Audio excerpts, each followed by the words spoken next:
Here we are, here we are, once again, my friend. Hey everybody, welcome aboard. Nice to have all of you here. Hello. Hello. Hello, hello. Hey everyone, welcome aboard.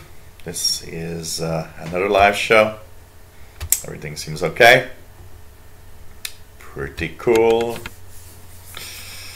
So, hey everybody, nice to have you here. It's cool to have everybody on board as usual. And this is the live tech show number 97. We are closing in on that number 100, I can tell you that. Number 97. And basically we are November 21st, 2017. For those that have YouTubes and AdSense, it's the great payday of Google, which always brings a smile. Welcome everybody. So this is number 97, and of course we're really close to that number 100. Number 100 will be different. We'll do something, I don't know what yet. And even if I knew, I will not say it. Surprise, surprise. We'll see what's going to be interesting to do on number 100. I'll see what I can do about a little something here. So nice to have everybody on board. It's always fun to have all of you here. Sam Gibson, hello there. Christine Bowman, nice to have you here. Albert Zappa, nice to have you here. Yes, I was just looking at that. I'm almost at 35,000 subscribers and almost at 14 million views, which will be another milestone on the Windows channel. So it's kind of cool. Things are nice. Really like it. Niels Pettersson, nice to have you here, and thank you for the donation, by the way. Much appreciated. Tim Robinson, of course, hello there. Listening to me being famous on a local FM radio show here, which is the International Radio Report. It was super fun to participate in that. And also to see the inside, you know, in being in studio of a FM station here in Montreal, was kind of cool, actually. I really found my experience really fun, and I got to say, loved it. I even got a CKUT 90.3 t-shirt that I will wear Friday at the radio show. So it's really nice. What else do we have? So Albert Zappa, nice to have you here. Bobby Burgess. Did I miss anyone? Say hello, please. What do we have? What do we have? Let me just check it out. Did I say hello to everyone? Douglas Elliott, Scott Tick, nice to have you here, Scott Tick. Nice to have everybody on board. And Brian Wilson, hey there. Come on. Cat wants to say hi. Here we go. Mr. Cat, of course, when I talk, always wants to say hello. So here's Mr. Cat for you guys. Because I know, not me you want to see, it's Paul the cat. So Mr. Paul the cat is here saying hello to everybody. So yeah, this weekend I had a nice little experience. It was the 30th anniversary of a show here on a local FM station, CKUT 90.3. And it's called the International Radio Report. And of course, because of my shortwave stuff that I do in the live shows on the radio side, I was invited to talk a little bit about what I do, and in a special 30th anniversary 1-hour show. It was a lot of fun. It was a lot of fun to see the inner workings of a station also. Really cool moment. So really a lot of fun doing that. And it's kind of fun, you know, at some point you realize that some, you know, you get a little bit of, you know, popularity here, and you're invited to all sorts of, you know, little shows like that, and it's kind of cool. It's really kind of cool, actually. And I had a lot of fun. Gribble Pearls, nice to have you on board. Future Bangladesh, hello there, nice to have you here. Yes, I do. I know Bangladesh, actually. I can. I heard this summer. I heard the Bangladesh Betar shortwave broadcast. So of course, Nice to have all of you here.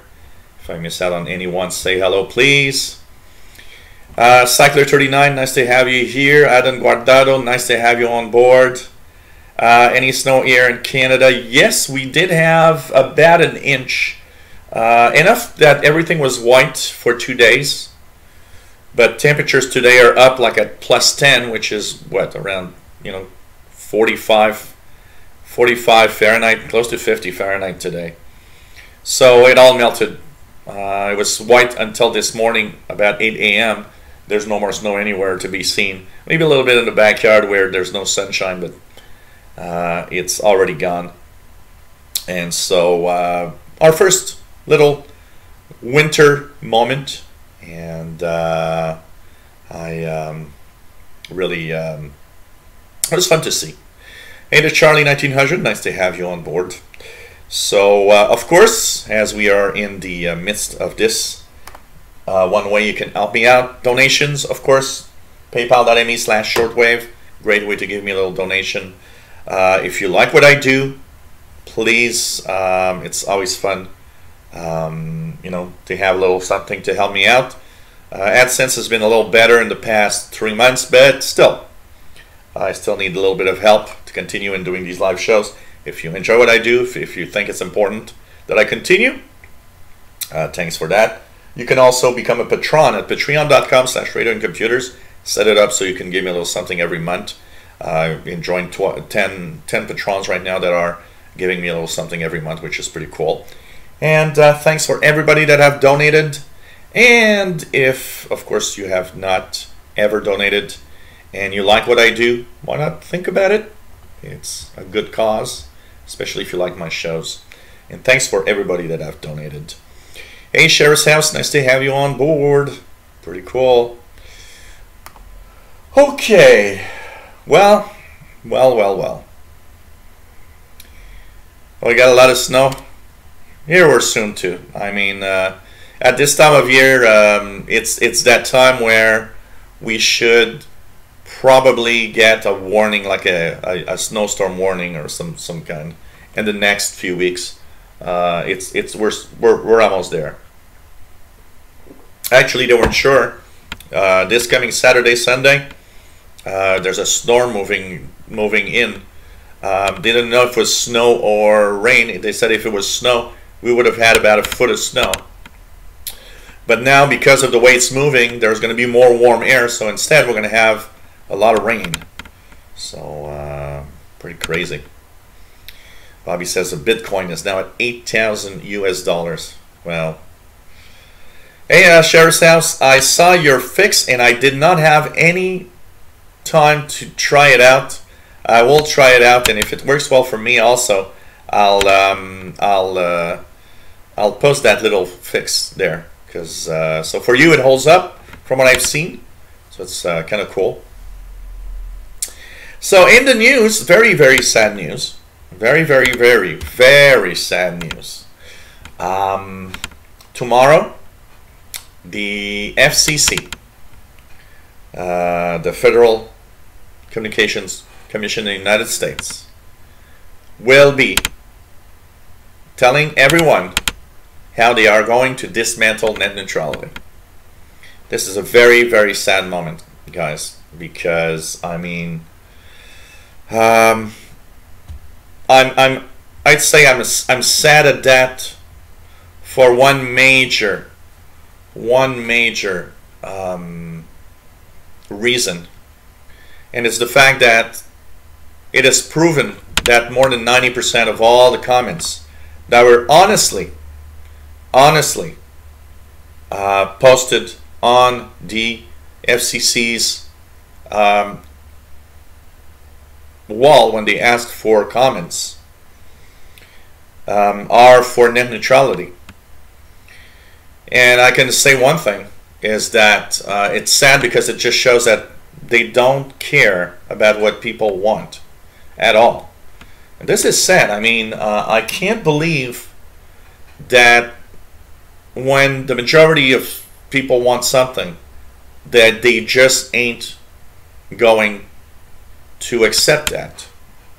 It's completely Unacceptable. Ajit Pai, that guy that said the FCC should, that guy should disappear. I mean, he's obviously there just to remove all of that. He's obviously there to, he doesn't care what people think. He wants the big telecom to make tons of money.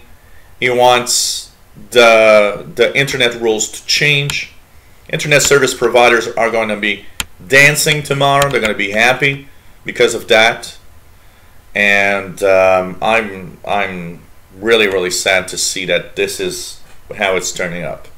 So apparently it's going to happen tomorrow. Everything's going to be announced tomorrow, how all the net neutrality rules from the Obama era are going to be removed. So, you know, hello. That means you're going to have, you know, inequities in the internet. There's going to be some websites that are just not going to be able to survive because the big players that have tons of money are going to have their rules, and they will decide what's gonna happen. It's really, really sad. And you know, already we see that internet service providers in the United States particularly, but everywhere, I mean everywhere, are working hard to try to remove, you know, unlimited data and remove all sorts of things that, you know, for a long time we didn't even think of. Let's go back to, you know, say my first internet connection was like in 1996, 7, somewhere there, 97 maybe. I remember back then, you know, how the internet was that cool place where we didn't think of net neutrality rules. We weren't even talking about that. It was that great information superhighway, and basically, it's crazy how they are just, you know, it has changed over time, and how everything is becoming suddenly really different. Hey there, Cool Tech. I'm you know, it's going to be interesting to see how things go from that time into the future, how internet service providers and how these companies are going. He just heard some noise and he's totally curious. So you know, what's going to happen with all of that? And you know, are we gonna, the users are going to pay for that? I mean, with no more net neutrality, what's sad is that there's nothing that will prevent your internet service provider from saying, you know, now you have this package of internet, but if you want to have YouTube and Netflix, you'll have to pay extra. Well, that could be possible from now on. That is the bad side of what's going to happen. You know, the new unlimited of internet will mean not just unlimited data. It will mean, oh, well, by paying this package you have YouTube and Netflix, but if you don't take the unlimited, you'll have only access to certain websites. Totally crazy. Totally crazy. So the FCC does not have the power to regulate the whole globe. The problem here is that the sheer power of the internet users of the United States around the world will mean that it will have an effect even on across the borders for others. It will have an effect of websites and things that we might access in the United States that suddenly will become regulated somehow. You know, I already have these weird rules that I hate, like you go to abc.com website here in Canada and you want to see a news item and it says, oh, by the way, you're in Canada, you're not allowed to see this. And actually in the UK it's the same thing. There are some BBC things that if I click on, it's going to say, oh, well, you're out of the UK, you can't watch this. And I always find that stupid, you know. Well, nothing says that it's not going to be happening on other sites now. Also, because of this. Andrew Arias, nice to have you here. So, you know, it's really sad. And one of the things that is scary for other countries,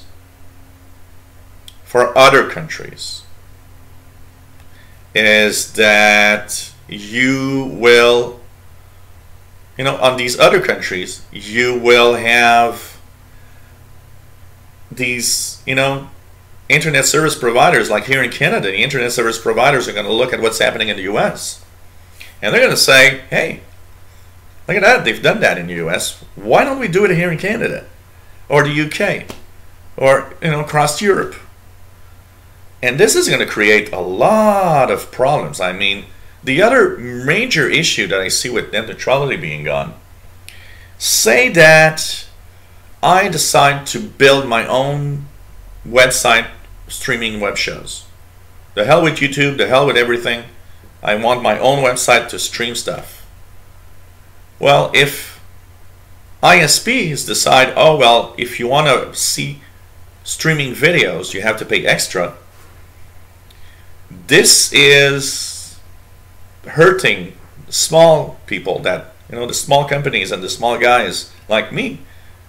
And even now, if they do, if they would put that little, oh, if you want YouTube, it's extra.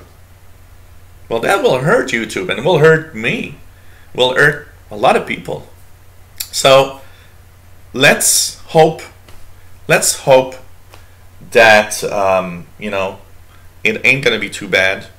But I really don't like this, and obviously, it's sad to see that the governments, the FCC, don't care about what people think. And they're just listening to those big companies that have tons of money and that just want to make more money, basically. So completely nuts. It's so sad that that's happening tomorrow. I saw the article on Neowin, I think, just before I was about to start the live show, and I thought, well, okay, got to add that because this is crazy. That means it's really sad. Let's hope that other countries won't, you know, follow. Hey, there's a big flaw in Intel CPUs that can be used against us. Absolutely. So basically, if you have a 6th, 7th, or 8th generation Intel CPU in your computers, you have a flaw, security flaw, that bad guys can use to infect your machine with malware. So, you know, it's something that is always interesting because, you know, we don't think of CPUs, of processors, having the possibility of, you know, being something that might have security flaws. But yes, they can. So, now I've been looking at how they can fix this flaw. One of the things that I seem to see is that there's a firmware from OEMs, and this is scary because, I mean, if you got one of those, of course, a 6th, 7th, or 8th generation Intel CPU, it means it's by updating the BIOS or updating the firmware of your tablet or machine that you are going to fix this flaw. And it is unclear actually if fixing it can be done through the operating system, like for example Windows. And I think not, because I think it's something that might be done through the firmware. So I don't know exactly, but it means, because, you know, the latest machines will have fixes probably, but if we have like 6th generation, which is starting to get a little old, you might never get a firmware or BIOS update for a machine. So it's kind of scary. But anyways, security flaw for Intel, and it touches apparently only the 6th, 7th, and 8th generation Intel CPUs. If you're older than the 6th generation, it doesn't affect you. and the newest, well, the 9th generation are apparently okay. So, you know. Hey, Nice Cat 22, nice to have you here. So, people are talking in the chat room of, you know, when you get people that are multimillionaires or billionaires to power. And here in Canada, one example is, of course, Justin Trudeau is a millionaire. And but a couple of years back, no, many years back, there was an election, and one of the candidates for the Prime Minister of Canada was called Paul Martin. That guy was a billionaire. He owned the Canada steamship lines of boats that are registered in something like the Virgin Islands or the Bahamas or something like that, so that they don't pay taxes here. And I remember it all comes to one thing. When people vote for someone, the thing I always say to people is, think about it. How can a billionaire or a millionaire know what the regular folks like us live through every day? And it's funny how people don't understand that. You know, when I saw, of course, you know, Hillary Clinton was not poor, but she wasn't a billionaire. At best, she was maybe a couple of millions because of Bill Clinton making money off his, you know, presentations and everything. But how can somebody that has so much money really know what the regular folks need to have the good life? That's always something you got to think about, you know. Okay, and you know, I think sometimes people vote for these because they say, well, you know, he's made it, he's got billions, he must know what he's doing. Yeah, right. Got that wrong. Hey, this one's an interesting one, guys. So if you have an Android phone, okay, have an Android phone, you know, like this, an Android phone, and you go into the settings, and the settings, you turn off location. So you go into your settings and you go into the features and say, I don't want my phone to be tracked down to wherever I am. Well, you'd think that it prevents pretty much everyone from knowing where you are. Well, Google actually admitted that even if you turn off location settings in your Android phone, they still know where you are. And they still can pinpoint where you are, and they will use that information to advertise and whatever. Which brings me to, okay. Now, they did say they do it in a different way. So, if you have location settings on, it means that they can just ping your phone and say, where are you? The phone's going to respond, this is where I am, and they know where you are. The difference is if you switch off location, you will actually, they can't ping the phone won't answer its location. But when you go on the web or you use an app that goes on the web, it uses other methods of checking out, oh, you're here. It's a little less accurate, but it's still, they follow you wherever you are. So whether you turn it on or off doesn't have much an effect, apparently. And you know what? I have one big rant. I have a lot of rants today about the news. I'm sorry, but when you put that thing at off, it should be off. I mean, it should be, from now on, you don't know where I am. And that's it. And we should have a full off location possibility in our phones. I mean, it's our phones. And if we wish not to be tracked, you know, come on. It's nuts. We should have more control over the tracking. And you know, it's sad. It's sad because, you know, Google, that has the motto, you know, do no evil. Well, that's kind of evil. We turn off that so we don't get tracked and you track us. Okay, that's not cool. And I gotta say, that's not cool. And, you know, I'd be curious to see, you know, everything. Now, Google does that, which made me think of course, on our Windows 10 machines, we have that location setting for the privacy. But I mean, it depends, you know, in our Windows machines, I know that desktop 32 apps, for example, do not answer to that do not track when you switch off location. So that means if you use Google Chrome, for example, in Windows 10, and you have turned off location in the privacy, Google Chrome still knows where you are, especially at home, because one of the things they can use is your IP. They know where you are with your IP. So, you know, it brings an interesting debate here of how and what we should have in our PCs and our devices. Maybe we should have, you know, maybe these companies should maybe have to ask us about don't track and that's it. And I'll have another story a little later that's also a big rant, because you're going to see it's just crazy how we're being tracked everywhere.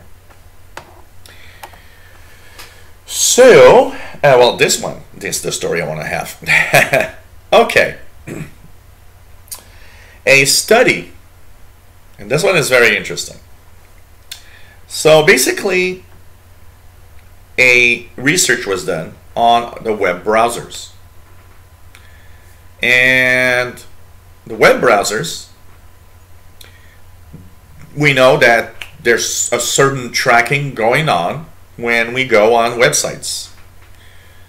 So I think most people know, and actually it's easy to see that basically the you know, you do a search on, I don't know, you do search on the one I remember that's always fun, interesting. When I did a search to buy a new microwave oven, and everywhere I would go, Facebook, eBay, wherever I would go, there was always an ad somewhere on, oh, by the way, Amazon sells microwave oven. Oh, Walmart has microwave oven on sale, and so on. And it was like, yeah, they really track what you do. It's crazy.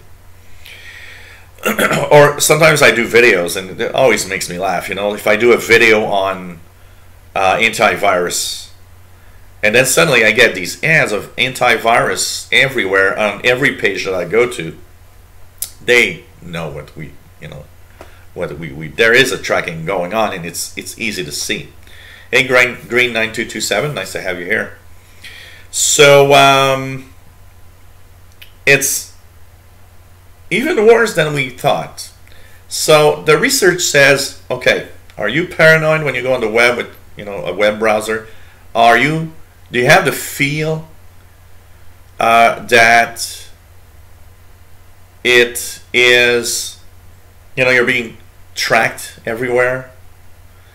And if so, the research says you're not paranoid. So, like I said, we knew that there was some tracking going on in the web browser, but look at this. Some of the major websites, and one of them, Amazon, another one, Microsoft.com, and many others. They say most of the top websites actually use this technology.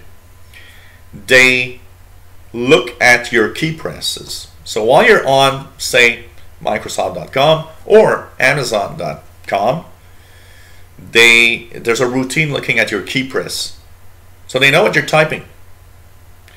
But worse than that, not only do they know what you're typing, they even have a routine that follows your mouse pointer. So when your mouse pointer is moving on your screen, they know at what general area of the screen you're pointing at. So this is crazy. Crazy. It's incredible. Hey, Woodbeast on YouTube. Well, here's the thing. Woodbeast has an interesting question saying, have I changed my stand on how we are being watched?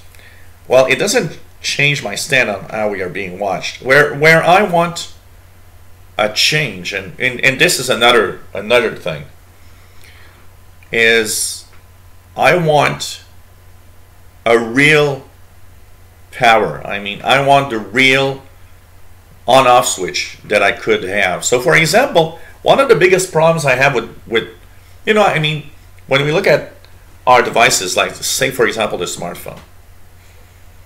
Now, most apps kind of tell you, well, I want to have your location, is it okay? And at least it's clear, it's visible. It's asking you, well, you know, I want to have location of where you are to improve whatever. Where I'm extremely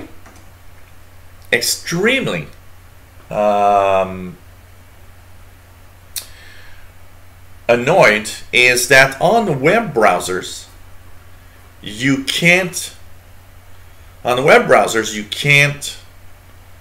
don't know that you're being tracked. On web browsers you have no idea. It's not, there's no on-off switch. There's no, hey, I'm being, you know, you'll be tracked when you go to this website. There is a slight, you know, there is a slight number of websites that will actually tell you, oh, by the way, you, can we access your location? And okay, but in general, the tracking going on behind the scenes of a website, I have a lot of problems with, because we don't see it, we don't know it, and we don't know to what extent they do it. So I had to say it's something that's the part of the internet that I don't like, not knowing exactly the amount of tracking going on in a browser. You know, it's like you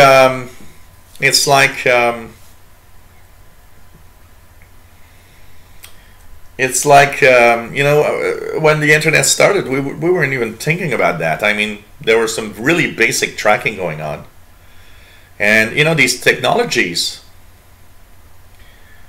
that we use get better all the time. And what annoys me is not that I'm being tracked. What annoys me is that I am being tracked without really knowing exactly what is actually being tracked and how you're doing it and what you know about me. I mean, there are some websites, you know, it's not totally clear, but there are some websites that have the decency to tell us things. For example, go on Google with your account and check out. You'll see, you can see 6 months of searches that you did and the tracking that's going on, and you can even erase it. Microsoft has the same thing. They actually added some nice features, Microsoft, in Windows 10, where you can actually click a link in Windows 10 privacy settings and go online to see what is stored in the cloud on the privacy side. But the problem is with the more and more advanced tracking that's going on, which is totally nuts. You know, at least, you know, you say Google owns us, but there's one thing that's important to understand here.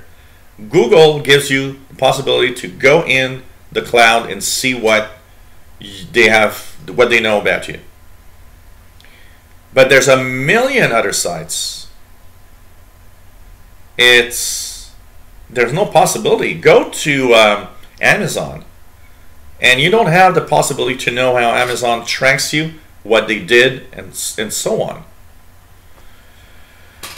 So, you know, it's crazy because, you know, the majority of everything, the majority of everything that they do in tracking is honestly for ad purposes, and that's mostly what they want. You know, what's interesting is ad purposes, because like Google, Google wants the information because they know they can display the right ad, and that is going to pay them. You know, it's why you might have, when you're watching one of my videos, an ad about something that you like. That's all the tracking going on behind the scenes. And honestly, like I always said, I rather have ads of something that I might be interested in or buy than have ads about something that I don't care about. But I think what's really missing, we need more transparency. More transparency as to what is done and how it's done. Because I mean, it's totally nuts, you know, and there's too much going on without us knowing anything about it. And that's where I don't like it. The fact that we don't know about it. You know, ask me clearly in my face, oh, by the way, when you're here, we're gonna look at your, you know, browsing history, this, that, and that, and for ad purposes. You know, be straightforward. Oh, okay. You know, like when you install an app on an Android device, you know. Oh, by the way, we want to have access to your contacts. Why? No. Oh, we want to have access to your location. Okay, if it's Pokemon Go, I understand why, but if it's whatever other game that doesn't have no reason to locate me, no. There is a little bit of transparency. Now, not a lot. There's a lot of tracking going on that we don't even know about. But I think that needs to be much clearer. Much, much clearer. Can tell you that. Can tell you that. So, you know, one thing that I know, Andrea Arias has maybe working with the FBI. What I know is, you know, these big companies, these are privately owned companies. And, you know, I often get people to tell me, oh, well, you know, these big companies, they give tons of details to the NSA or the FBI. And that I don't agree with, because I know for a fact that most of these big companies like Google have pretty much a kind of a, they're on the opposite side of the law enforcement a little bit, in the sense that they don't want to be giving details about anyone to law enforcement. Google is ferociously against that. You know, Google, Microsoft, Facebook are totally against that. They are actually together right now in court against the US government to try to stop the immense snooping the US government is trying to get from all of these websites. Because let's face it, Facebook, Google, together, they have so much details about what we do and who we are. It's a goldmine for the NSA. It's a goldmine for law enforcement. But these companies, until now, are showing that they are really working at not doing that. And I think that's cool. And, you know, when they give information, it's because there was a warrant from a judge somewhere that said, we need details of that person. So, you know, until now, you know, these companies are mostly maintaining their side, and they have their own reason and their own way of doing things. The reason they want to have tons of information on us is purely to make money. They make tons of money. And I was reading a report saying that Facebook makes on average something like $20 off of each and every one of us with just the details they know about us. So imagine Google. You know, it'd be interesting to see, for example, in a full year of me doing searches on Google, what value did they get? How much money did they get from my year of YouTubing, searching on Google, and all of that? You know, there's a value, there's a dollar sign next to that of all the ads that they you know, and maybe I did buy something. You know, I am not that much of a, you know, impulse buy guy, but I have to say that I have, over the years, probably purchased some things that I saw appear, and it's like, oh, really? That sounds cool. And I click on it and I look at it and it's like, oh, I want it. It's, you know, not too expensive. I'm going to buy it. That's what they want. I mean, that's the value of everything. But, you know, like I said here, it's the the invisible tracking that I hate. The fact that you don't know up to what point, you know, up to what point they're tracking. They're not telling us anything, you know. So it's crazy. Well, I think transparency is a lost cause everywhere. I mean, even here. It's keep your makeup kit handy in case Google finds me. You know, transparency is something that we are losing everywhere. It's not just the United States. Here in Canada, there are numerous cases of things happening that shows us that every country around the world, and what I particularly hate, is that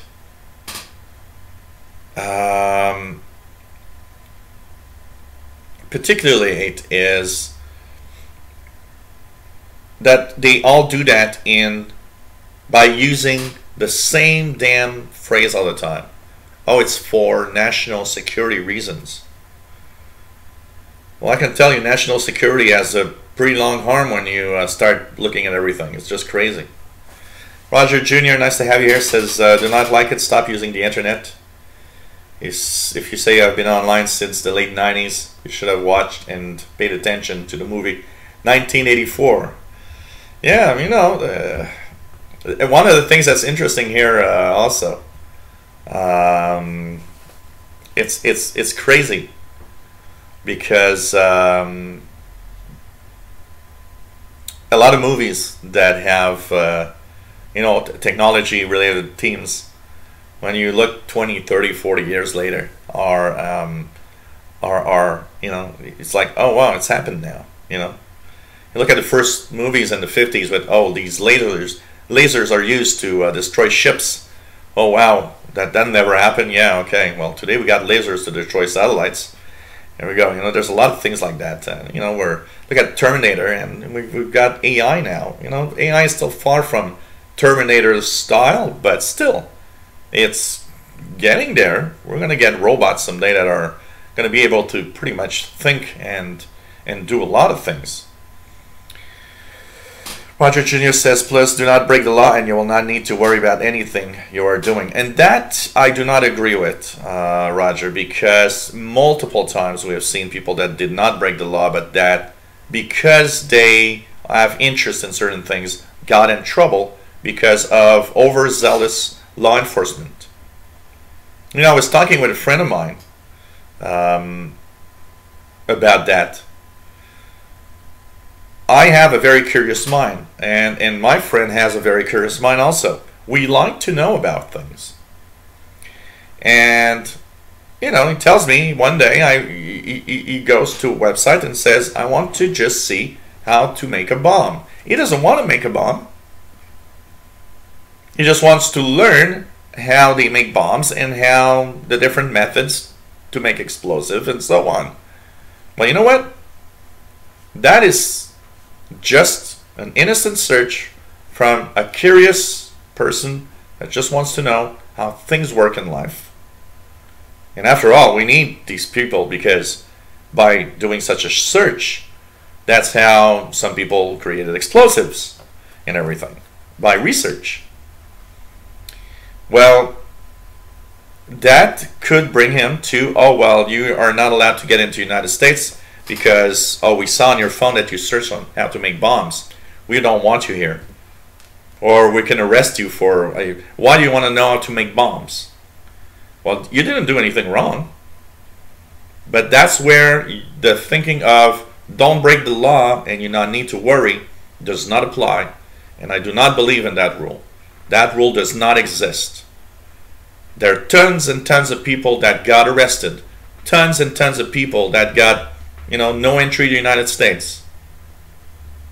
Just because of stupid things like that. And they are perfectly good people. And as for net neutrality, I talked about it at the beginning. Yes, absolutely. It's very, very sad to see it go. It's going to be announced tomorrow. Sean Robinson, nice to have you here. That's a nice saying. I like that. Sam Gibson has the perfect phrase. No one here is breaking the law. It's the law that is breaking us. And that is really what's happening more and more. The law is breaking us and not the other way around. It's like I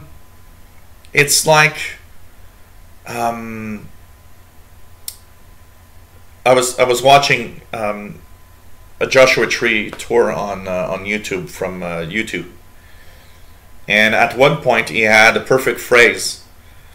He said in his statement, the government should be afraid of its citizens, not the other way around.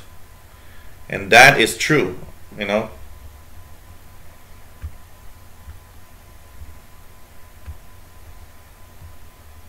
There's a lot of things that are just, you know, disasters to happen, like Roger says, like the movie Knowing, about an oil platform in the Gulf of Mexico. But there's also things like that we just know is going to happen at some point, you know. It's like doing a movie on, I don't know, a oil pipeline that will spill millions of gallons of oil and destroy the environment. Well, look at the Keystone XL pipeline that broke. And by the way, that's a big debate here in Canada, because it's a very, very interesting debate, because the Keystone XL pipeline, by the way, has a very, we're digressing, but it's okay, you know, we're talking about rules, laws, and everything.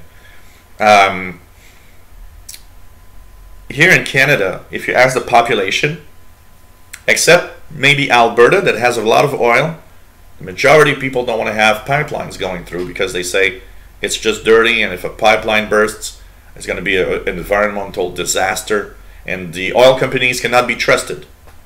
Yet, our own government is working hard to push the Keystone pipeline, because he wants to sell Canada's dirty oil in Alberta to the United States.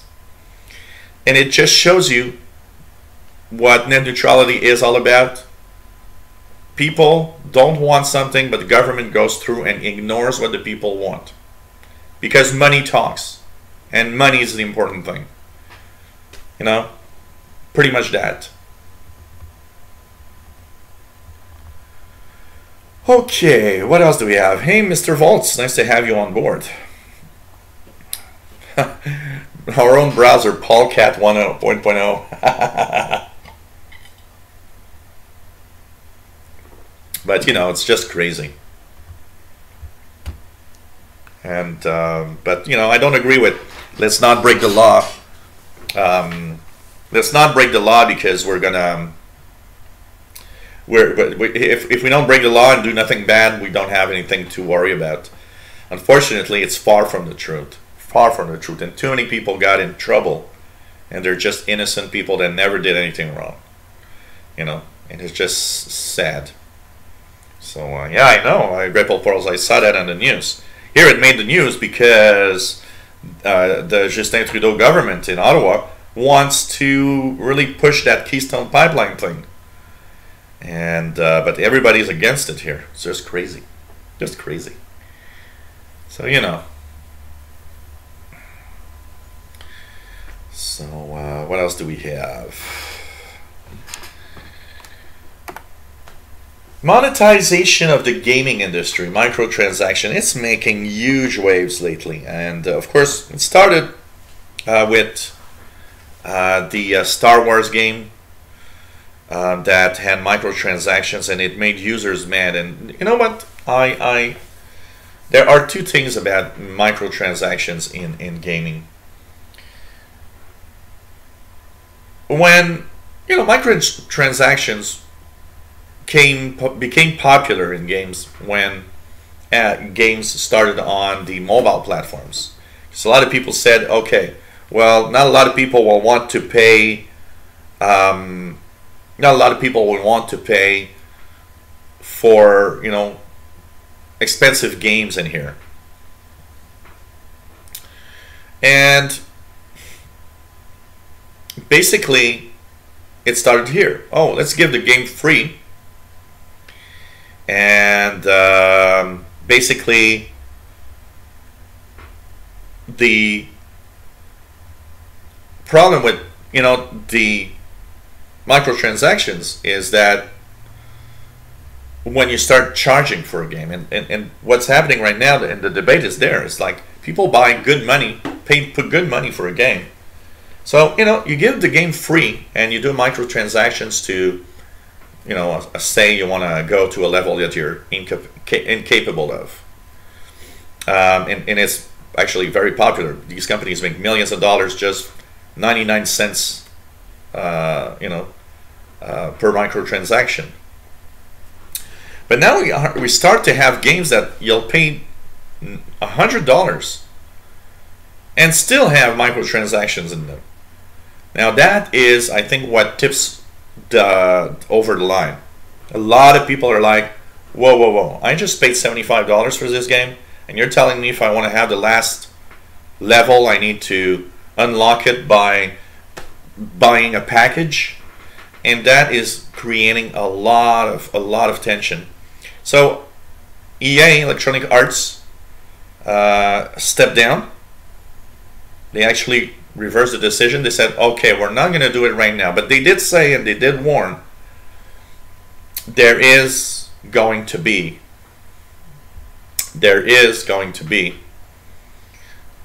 microtransactions in the future. We're going to put this back. And I think that's where there's, you know, greed and greed. There's making money and making money. And I think if you're paying $50, $60, $70 for a game, there should not be microtransactions in it. You are selling it at a premium price. The hell with the microtransactions. You know, I got no problem with game is free and you've got microtransactions available if you want to move on, you know. But anyways, it's creating a stir, and I think maybe it is time that we understand where there's a limit, where people need to say, okay, well, when we're here, we don't do this anymore. You can't charge us for extras. Walt says he got gas and diesel pipelines from the Soviet times. Don't really have any issues with them here. Well, you know what, Walt? That's because it's all the things that you don't know that happened through the years. Because that's the biggest problem. And we have great examples here in Canada of entire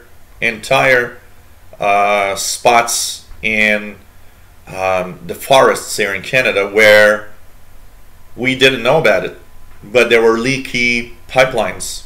There was tons of places where that are polluted beyond, you know, what is incredible. And because the companies just shut up.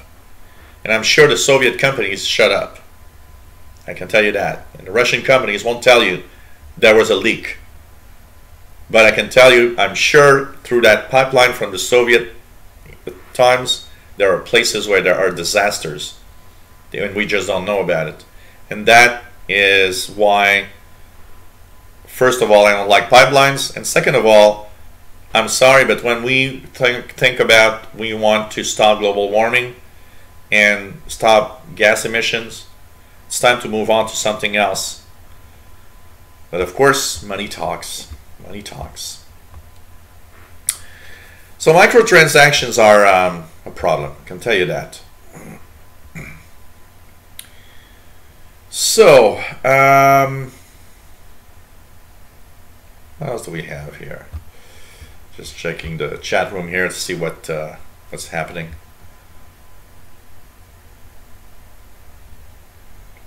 Just happening, looking at the, there's a debate going on. There's a debate going on. Oh yeah, the Microsoft Launcher would be on YouTube. You need to get that. The Microsoft Launcher is amazingly good. That's what I got on my phone. I'm never uninstalling it again. It's just really, really nice. Get Microsoft Launcher. Absolutely. So, you'll like the S7. That's what I had, the S7 here. It's a great phone. I love this phone. I can tell you that. Hey, Black Friday deals. Do you guys plan to buy something on Black Friday? Well, interesting report coming out. Interesting report coming out. That says that they've looked at the prices of 35 of the most popular items that people want to buy, and 60% of the prices are lies. They're not better. They're not, you know, it's not a deal. It's not a sale. They said that 60% of the time on websites, what they've seen is that that price was there at other times in the year. And they even seen a lot of them at even better prices than that. And they were hiking the price for Black Friday. So it's really, you know, the case of the doing something. You know, there are some Black Friday deals. And they did say, yes, there are some Black Friday deals. But 60% of what they've seen were not Black Friday deals. And I can bet you a lot of people get caught by that. Robots and humans. Very interesting report. Yes, absolutely. The S7, you'll love it, Tim. I love mine. Just great. So the IEEE, which is an organization for the well-being of humans and technology, what they're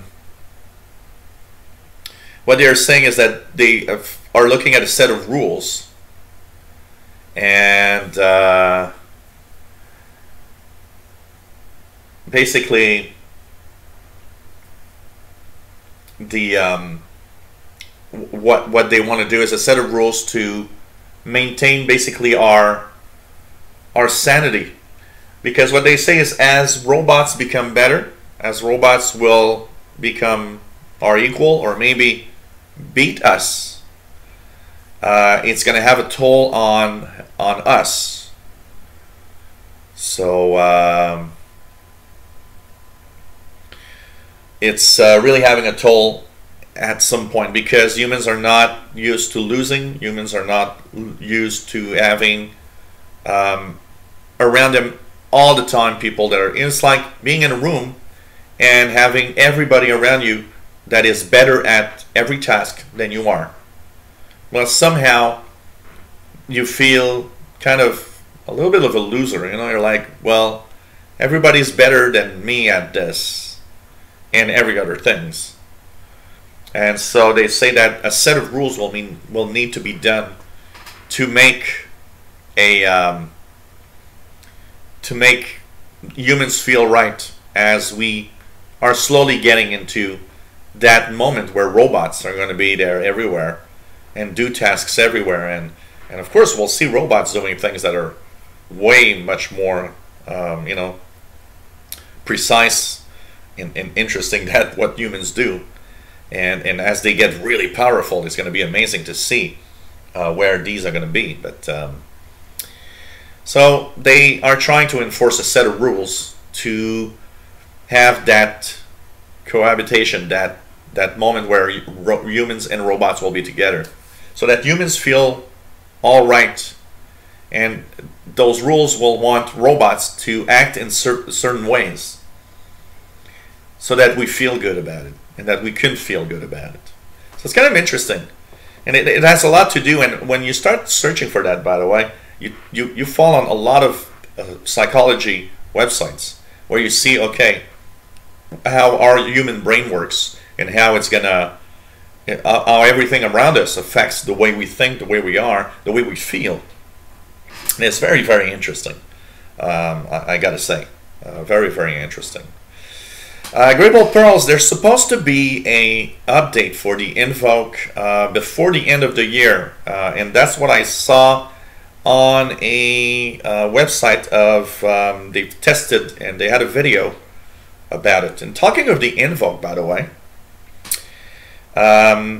Amazon has the Amazon Echo will be available in Canada starting in December.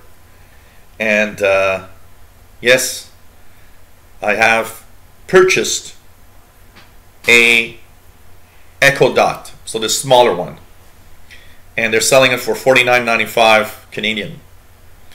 So I just couldn't resist. I wanted to have at least one assistant, a standalone assistant. They don't want to pay $100 for the full one, and I still have time to change my mind if I ever want to change it. But I thought, hey, the $49.95 one.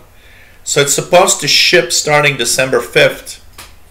So yes, I will have my own little Alexa that I can ask stuff in my home. So I think that's going to be interesting. And it's kind of a start. As I'm getting a little more monetization, I want to buy some technologies like that. And I have a channel that I've left behind doing almost nothing. That was a channel where I talked about electronic gadgets. So I want to revive that channel and try to have regular videos of new technologies. So I'll revive it first with this one, the Anycast that I purchased for 25 bucks. Talk about it, talk about its performance and how it works. And so I'll have a Amazon Echo. So I think that's going to be cool.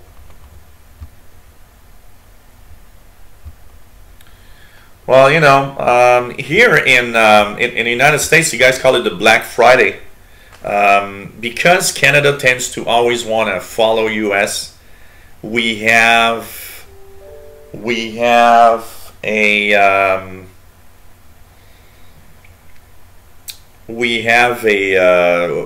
equivalent here that's called the Crazy Friday. So in French, it's the Vendredi Fou. So we have our own little thing here, and here too, it's pretty, safe.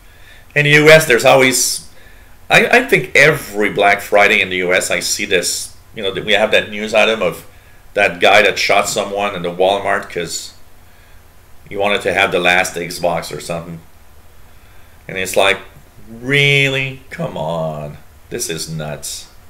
Really.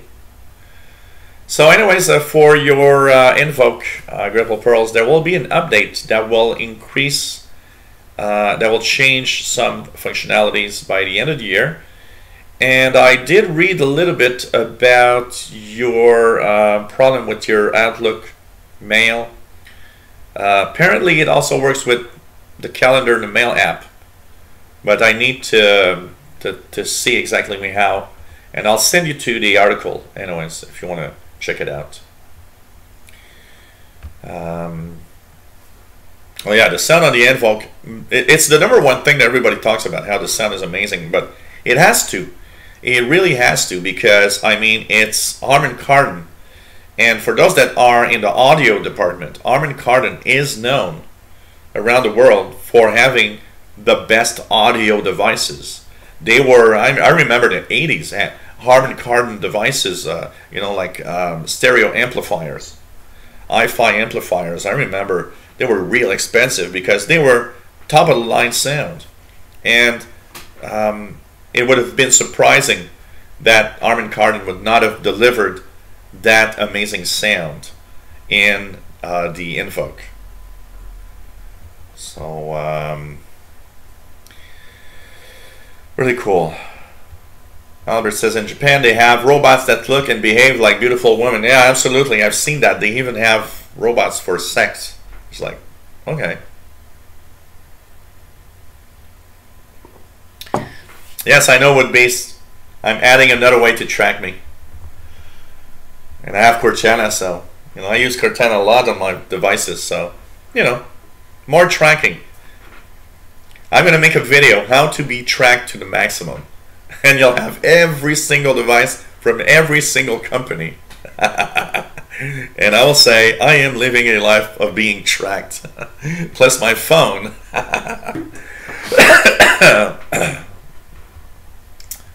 So, we'll love to see the Anycast in action. I will actually show videos on how it works. I like it, but there's a little something about the Anycast that just find a little sad. It lags just a little bit. And for some things it doesn't matter. You know, like playing videos, who cares? Even there's a half a second lag. It doesn't matter. But what I like to do with this is take my phone and basically cast my phone to the screen here. And I'd say that games like racing games are almost impossible because the lag is just enough. Just enough.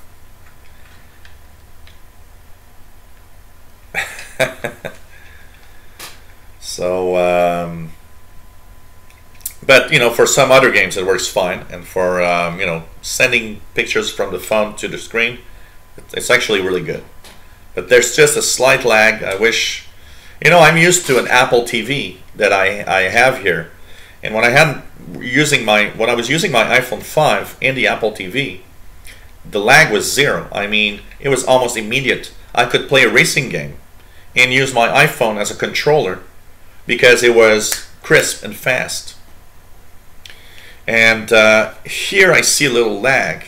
The only one that I haven't tried yet, and I will have to use that, is try the AirPlay to see if my iPhone 5 lags a little bit, and see if it works well with the iPhone to cast on the screen here. But apart from that, Miracast, sending a Windows screen to that, everything works fine when you have the devices that work with that. Christine Bowman says, Alexa, I'm not mentioning the name, that's just answer your question when you mention her name. Yeah, I'm going to have to be careful when I have it, because I have to talk about the Alexa assistant. So, Jill says, thank you, Jill. That is the calendar I need it to work with, and the one in the mail and calendar app right now. So yeah, it should wait for that. I think wait for that update. That update is supposed to be before the end of the year, so you'll have it sometime from now until maybe sometime in December.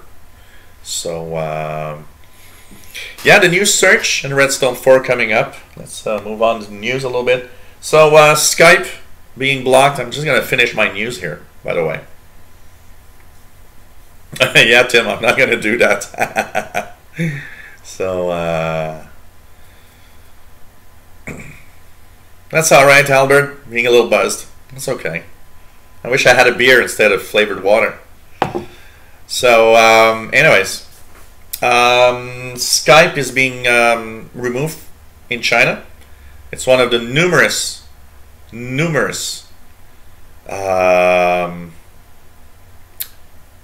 Skype messaging apps that have been removed in China.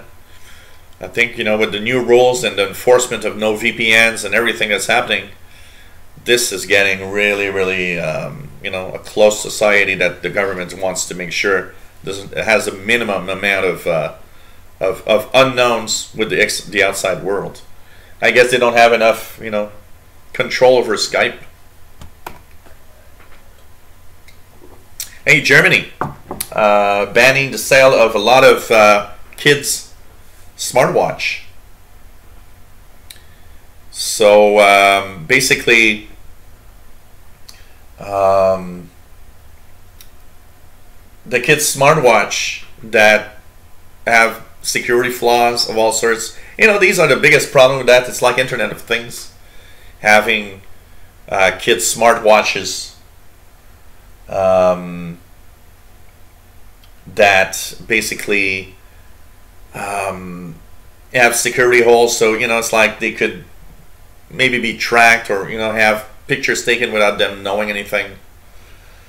So anyways, Germany is banning a lot of models and a lot of these kids' smartwatches, and I think it's a smart move, and I think it's a great example of why we need rules for Internet of Things devices that will make sure that we don't end up with tons of IoT devices that never get fixes for security holes. Really, really, crazy when you think about it. These devices are going to be a ton of problems. Yeah, so insider stuff, as we're talking, there's a new search, and actually I will try to enable it on my insider machine with the registry hack that I have, and make a video later today about it. So, of course, Windows 10, since the start, has on the bottom left its search box, and they kind of find that it's not being used enough, and a lot of people are totally ignoring it, by the way. I'm on the other side. I'm one of those that uses that search box all the time. I find it extremely useful to find anything I want. So they want to kind of change it in a little bit like the Spotlight search in Macs.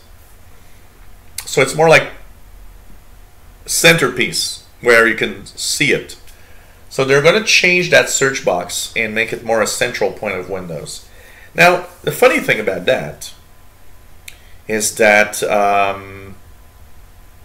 I have used a Mac, and I've seen a lot of people use Mac, but as being a tech guy, and I don't really see a lot of people using Spotlight. So I don't know why they want to change it. But anyways, that's one change. There's a timeline feature coming up for you guys that have seen. There's the activity monitor that has shown up in Windows. It doesn't work right now, but that activity timeline will be part of the timeline feature going back in the different apps. So kind of interesting. Exoskeletons. There's a report coming out because many companies are looking at the possibility of actually having exoskeletons. So you see this guy has all this exoskeleton thing made by a company to help him in his job, apparently. And they say that a lot of companies want to have that with their employees so they can probably work more. But a research that came out says that with the dangers of exoskeletons being offered to employees is that too many companies think that this is going to kind of supercharge their employees.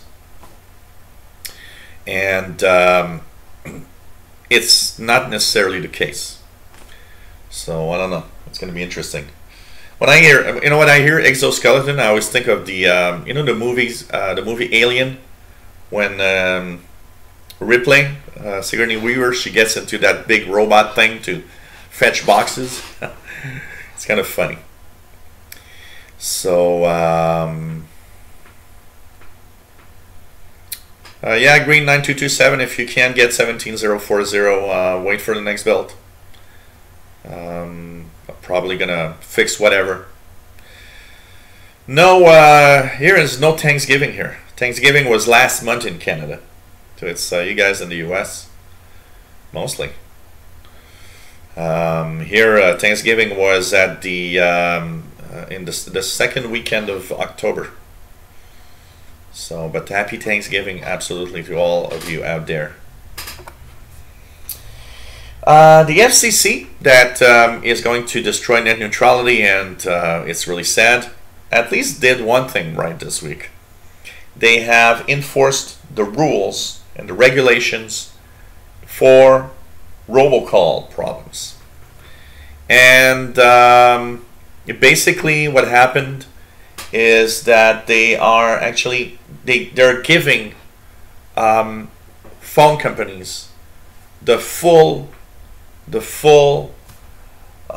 power to block every type of robocalls, basically, and they also will have the possibility to block phone numbers that when you call back there's no answer. And by the way, talking of robocalls, you guys almost had a funny video yesterday. Unfortunately, it didn't work out the way I wanted, but it's only I'm gonna have it one day, okay?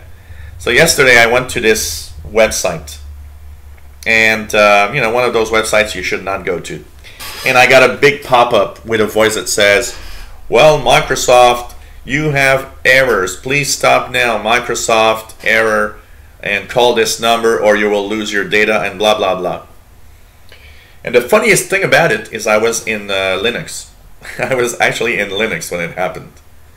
And I actually called the phone number.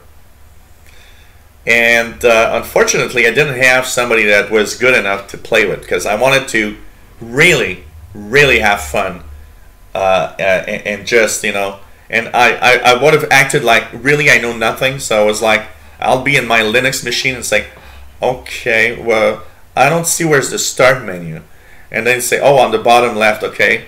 And, you know, like type command, okay, CMD, yes, press enter. It says item not found. You know, it's like not telling him that I was in Linux, but following his instructions as if, because his instructions were for Windows, of course.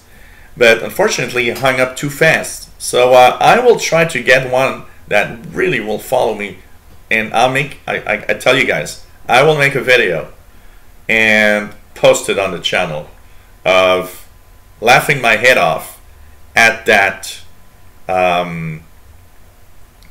guy. So it's going to be there. So one of these days you'll have one of those. Is going to be on the. So, anyways, Woodbeast on YouTube says I get those calls once a week. YouTube has a dedicated channel on those cameras. So, anyways, apparently the FCC will let phone companies enforce the blocking of numbers. I hope they do, because I think it's a huge problem. Here I get these spoofed caller ID calls at least 3 or 4 times a week, and you just look at the number. It's like, yeah, right, you know, whatever. So it's just totally crazy. Questions. A few questions. Okay, we're at question time. We have Xbox questions. One is from Frank that says he is looking into buying a PS4 and Xbox One for Christmas, and wants my advice on what I think is the best. And that question is what you can answer. Basically, what happens is, depends on what kind of games you want to play, because that's pretty much where it gives you an idea of, do I want a PS4 and Xbox? It depends really on the games you want to play, because each console has its own titles that the other doesn't. So it really depends on what you want to play. So look at the titles, look at the game titles and the different games available. That's going to tell you what you should buy. If I would buy one, personally, if I would buy, I would like to have both, PS4 and Xbox. But if I'd buy one, personally, because I'm kind of a little Microsoft, on the Microsoft side, I would buy an Xbox, personally. I would buy the Xbox One, One X. But it's all up to you, and it depends on the games you want to play, because you know, like my nephew Gabriel he's a PS4 guy. He doesn't care about the Xbox.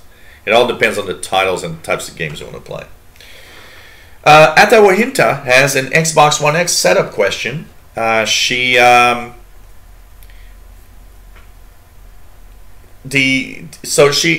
sent me the 27 steps of instructions or whatever in a attachment, and she was wondering, you know, if she can stop at a certain point in the instructions, because it continued with, you know, logging in with your Microsoft account and everything. And my answer to that is go through it, all of it, until the end. Why? Because if you have a Microsoft account already on a Windows PC, for example, by following the instructions, you'll log in with your Microsoft account. It's going to have the syncing going on with the different games that you might be playing already on Windows 10, for example. If you've played some games on Windows 10, you'll see that they will appear on the Xbox also, and all your score also, by having a Microsoft account. When you have high scores, when you have achievements and everything, all of that will actually work better So go through it all. It doesn't mean you have to actually, get the Xbox Live stuff. It has nothing to do with that. It really is sign in with your Microsoft account and go through these steps also. And you'll be able to just say yes or no for the Xbox Live accounts. And if you don't want to have an Xbox Live account, you just say no or ignore it. But go through all the steps, because you'll be, especially if you have a Microsoft account already with your Windows 10 computers, you'll see how everything will actually synchronize between your Xbox and your PC, which I think is a good thing. So go through all of it. And Frank also has one question saying what I think about the Nintendo Switch popularity. That's a unique thing. The Nintendo Switch popularity, I can't personally. I don't compare the Nintendo Switch with an Xbox or a PS4. I think they are separate things. The Xbox and the PS4 are both in the same league as being major, powerful, gaming consoles. The Nintendo Switch is not as powerful and doesn't go for the same market.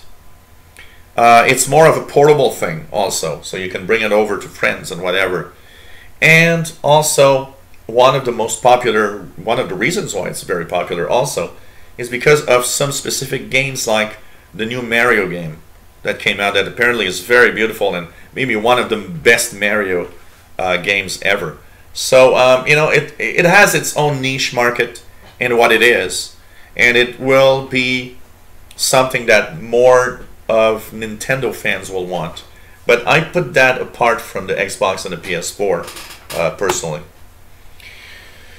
Tommy, talking about one of the things that he has done, and so, okay, first of all, Facebook hacking and protection. A lot of people around me have been hacked on Facebook.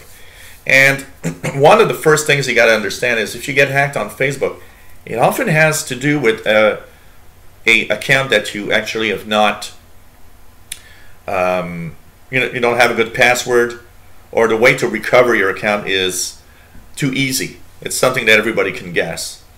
So that's why I always say really good passwords, long passwords, really obscure things with letters and numbers and everything. But if you want to recover a hacked account, that is a huge problem. You got to go through Facebook's own way of trying to get your account back. And I got to say, that is so difficult that most of the people that I've seen with hacked accounts weren't able to actually get it back ever. And that's why I say, guys and girls, don't put all your pictures on Facebook and just Facebook, because you're going to lose tons of things if you get hacked. And the way, one of my friends got hacked, and he had like 100 pictures of his little kid growing up. He didn't have that anywhere else, because he thought, well, it's on Facebook, I can go there to get them back, which is not a good idea at all. You have to have these pictures somewhere else. One of the best ways to get protected, to get some protection, of course, two-factor authentication is really, really, really, really the thing. It's really, really, two-factor authentication everywhere is the most important thing to protect yourself. Add a layer of security so that it's going to prevent anyone from, hacking into your account. Thursday there's a show, the Windows Insider Show. Here in Canada, it's not a holiday. Here in Canada, Thanksgiving is U.S. only. It's not in Canada. We had our Thanksgiving last month in October. So yes, Windows Insider Hour will be there on Thursday. So, okay, Tommy has a big problem. He's played with this friend's account to have two-factor authentication. Now, what happened is that because he played with it and because his friend, which doesn't live at the same place, wanted to go in, they kind of, his account fell into a category of having a problem with the account itself, and now he's locked out. He's locked out because he's got a picture ID. They asked for a picture ID to have actually the Facebook account come back. What can you do about that? Because now there's no more, it's locked down. The account doesn't work. Here's the problem.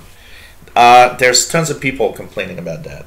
And it all has to do, from what I see, in the way that the account was accessed. So what happened is Facebook, because of the way that things happened, suddenly felt like that Facebook account, maybe something was wrong with the security. So they locked it down. And now they're asking for a valid ID. What they want to have, by the way, is not just your picture. What they want to have is more information. They want to have, for example, a driver's license. It happens here. I have a friend of mine that has a unique name on his Facebook account. And what happens is that at one point they will simply ask you and say, well, I think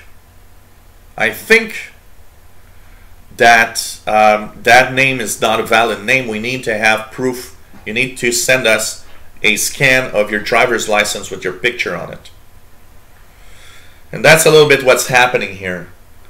So if you're stuck here, wait. I don't know how long it takes, but there's a good chance that maybe it's going to stay locked.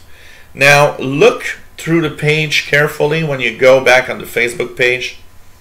There's apparently way down somewhere a link of other ways to try to get your account back. But I have to say, chances of getting it back are very slim.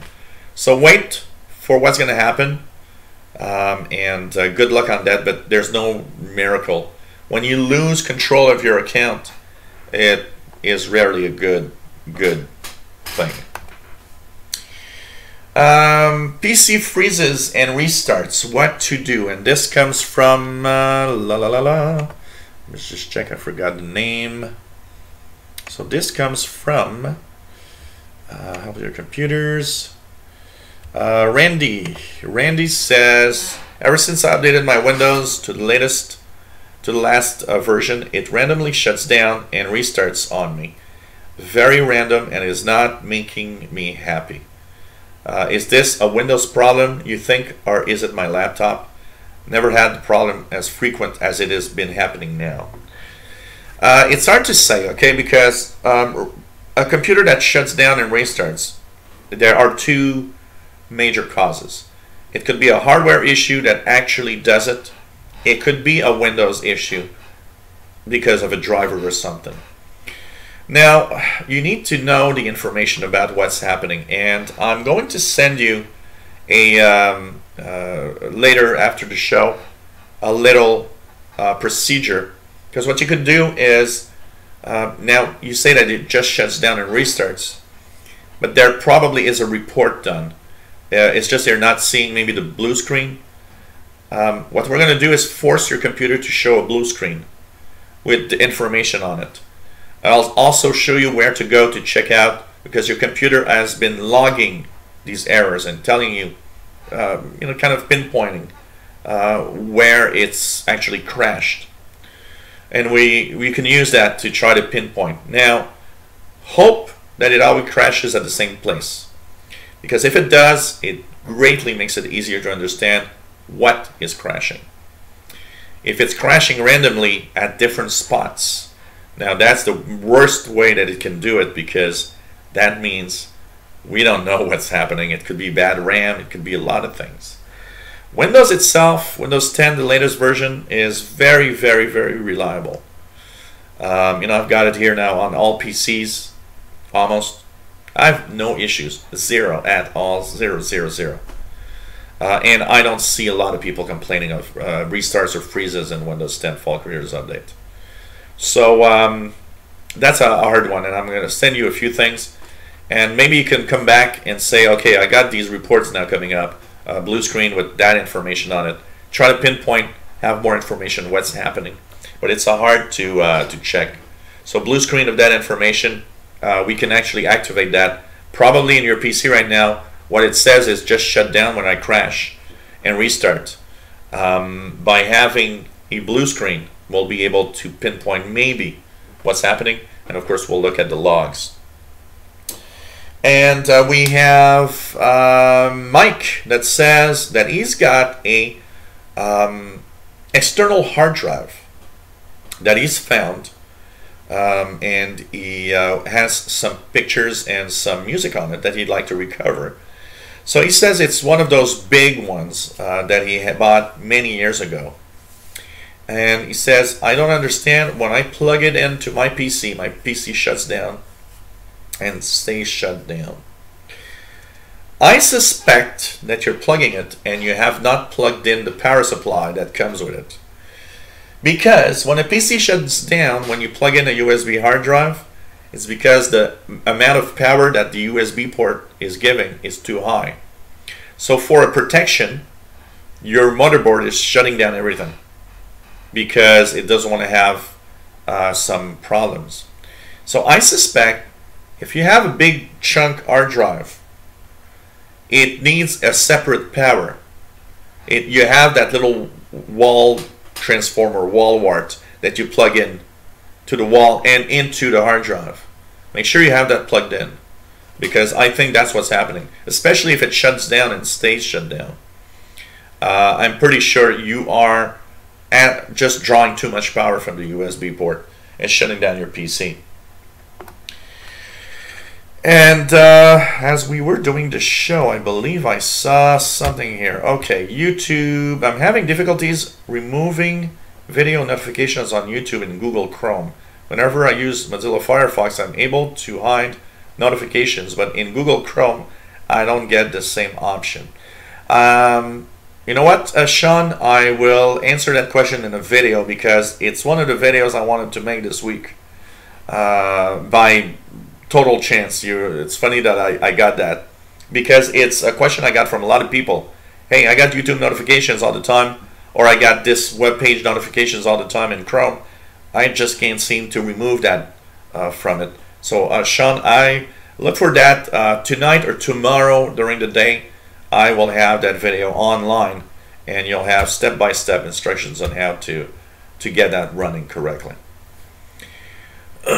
So it's in the settings, but I Google Chrome, I will say one thing, man, the settings are just so bad. It's extremely difficult to just find what you want to do in there. I mean, it's the worst settings of I think it's the worst settings of any browser. It's just every time I go in Chrome to find something, I'm always like, what the hell, and where the hell is it? It's just crazy, you know? So it's really crazy. Tim Robinson, I have sometimes Defender telling me an app has crashed, no info anywhere about what crashed, not even in the event viewer. I run Troubleshooter, but it still happens now and again. Okay, it just says an app and doesn't even say what app. Kind of difficult to know. You know, I think the Defender information sometimes is inaccurate. You know, there was a time where there was a problem with, you know, how it was reporting drivers and all of that. Maybe that is one also. Have you noticed? Oh, that's a good idea, Voss. Who crashed utility? Maybe make a video about it also. Radioactive, nice to have you here. Always fun to have all of you on board. So I think sometimes it reports things. Have you noticed when it does it, if it's an app or a program that you actually close? Because that's one thing that I see from time to time on a forum, people talking about that. And what they have noticed, one has noticed that the defender was telling him an app crashed, and every time it said that is when you were shutting down an app or a desktop 32 app. So try to see if it does it when you're actually shutting down an app. Some apps, sometimes the way they shut down, the PC thinks it just crashed or something. Just crazy. So what else do we have here?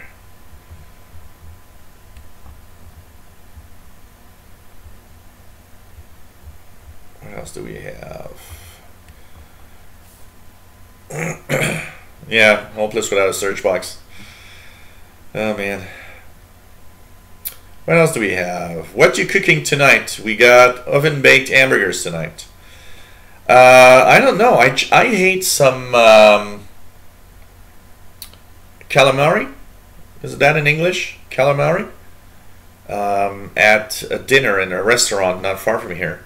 I'm still stuffed, so I'm kind of not in the mood to eat anything right now. So YouTube app problems with notifications not making sound. Huh, that's interesting. What YouTube app are you using, and what it might be just the app itself that has problems. It's difficult to really know what's happening there. So sometimes even shows up on a clean boot. Wow, that's weird. Maybe something is not starting right. Have you just, for the fun of it, go to your startup in the task manager and remove everything that you don't want from there, if you have stuff, if you haven't gone there in a while, and maybe it's you'll be able to see that it's one of the apps that starts with your PC that's crashing or something. You know, it's really it's difficult sometimes because there are a lot of apps that actually crash on us, and we don't even know about it. Honestly, they just do that in the background. So hey, take care, Sam Gibson. Always nice to have you on board. YouTube app on Android, and you've okay. You've updated the app to the latest version? Have you noticed this? If maybe also it could be after you updated the app, could have been. What I would do is uninstall the app, the YouTube app, if you can, and reinstall it. I don't know if you can install. Let me just check that out here. YouTube. Oh yeah, you can't uninstall it. Huh. That's a difficult question. Maybe in notification somewhere you have the possibility. So no, there's no option for that, Vaults. That would be nice though, to have in the notifications. Be able to say, hey, I want notifications of live shows only. There's a lot of broken things like that. It's either all or nothing. It's that's the sad thing. But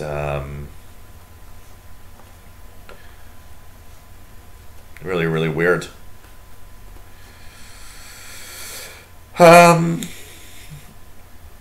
Anything else? Anything else people want to mention? We are at show number 97, and it's November 21st, 2017. And we are, of course, live every Tuesdays, 3 p.m. Eastern, 2000 hours UTC. And we will have, of course, some in the Windows Insider Hour coming up.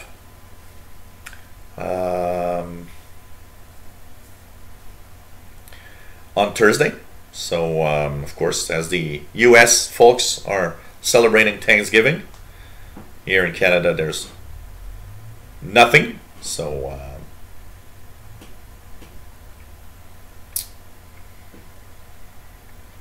Differences between Windows 10 Pro and Enterprise.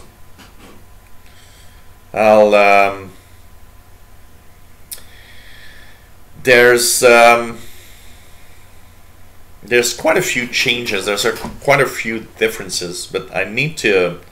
I'll keep that and kind of set it up as a question. Actually, I think it's a good question to differences between, because I got a question from somebody that asks differences between Home and Pro, and I think that is a great idea to.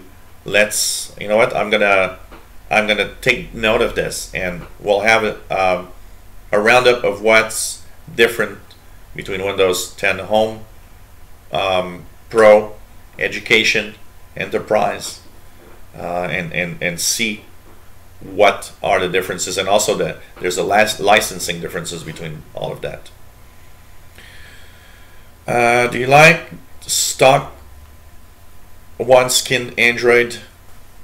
I like, and I would like a totally naked Android experience on any phone, personally. Now I use Microsoft Launcher, which kind of, kind of nice, but when you buy a phone, I'd like to have the naked Android experience. Nothing but just, this is Android. That's it.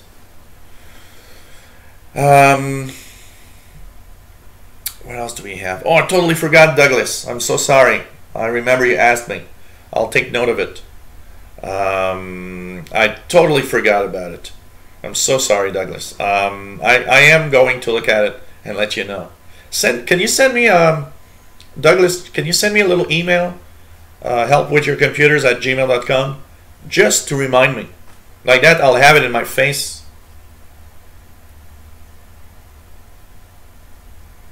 Yeah, new Pro is not like the Pro in Windows 7, for example. It's or older versions of Windows, which is different. It's kind of a compromise. It's kind of a midpoint between Home and Enterprise. Somewhere they stop somewhere in the middle. Absolutely. Radioactive. When is Boxing Day? Well, here we have Boxing Days in the United States. Here in Canada, well, some companies call it the Boxing Day, but we have also, which is the Boxing Day, kind of. It's not the Boxing. It's the Black Friday. Sorry, Boxing Day here is after Christmas. Do you mean Black Friday? We have we call it Crazy Friday here. Some people call it Black Friday, but most of the people call it Crazy Friday here. And we do have an equivalent in Canada, because Boxing Day is after Christmas, December 26th. And what else do we have? What else do we have? Hey, Jacqueline Black, nice to have you here.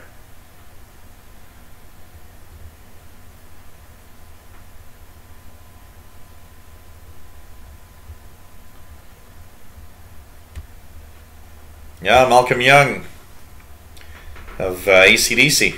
Rest in peace. Absolutely. Oh, that's true. I didn't think about that, but Tim Robinson being such a fan, you must have been a little sad to see Malcolm Young news of his death this week. Really crazy. Like my mom said all the time. My mom says, I remember my mom telling me when your teen years, your teen idols start to die, that means you're starting to get old. And the first time that I felt that was with David Bowie, when David Bowie died last year. That touched me deeply. I never taught an artist. I never taught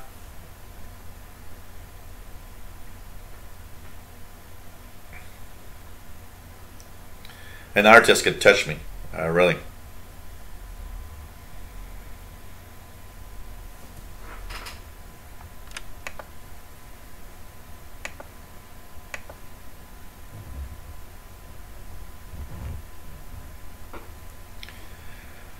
I guess you're just an idiot, Khadija.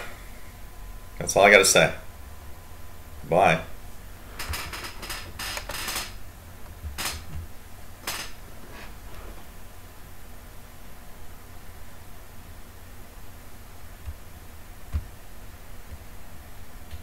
And AC/DC. I've been a fan of AC/DC a little bit, but I've never been a really a big fan of AC/DC. But I did like many of their songs. I mean, I had the album Back in Black, which I believe is the one that has Hell's Bells on it, that I do like a lot. Thunderstruck was one of the songs that I had such an amazing. I always found such an amazing start was Thunderstruck, which was just crazy.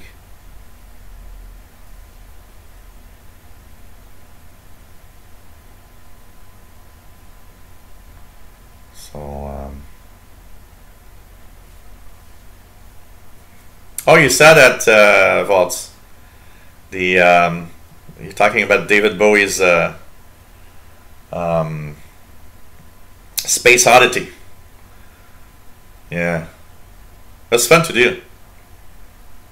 It was my little homage at David Bowie, basically.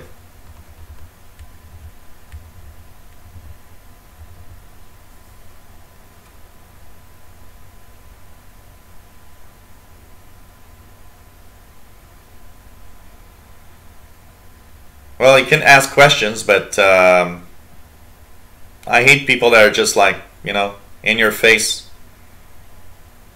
I kind of don't have that, I don't have that patience today.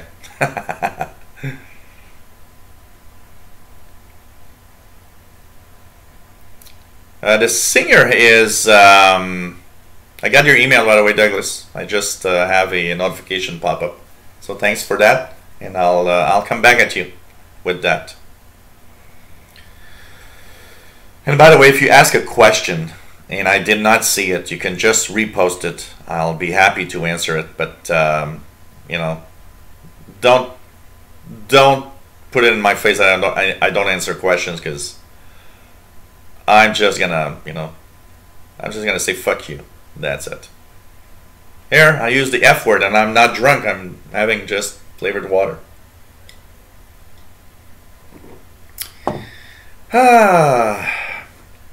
But you know, AC/DC was kind of, AC/DC is that group that for me, it's kind of that group where you hear a song somewhere and like, oh yeah, that's a good song. You know, they were a big, they were really a big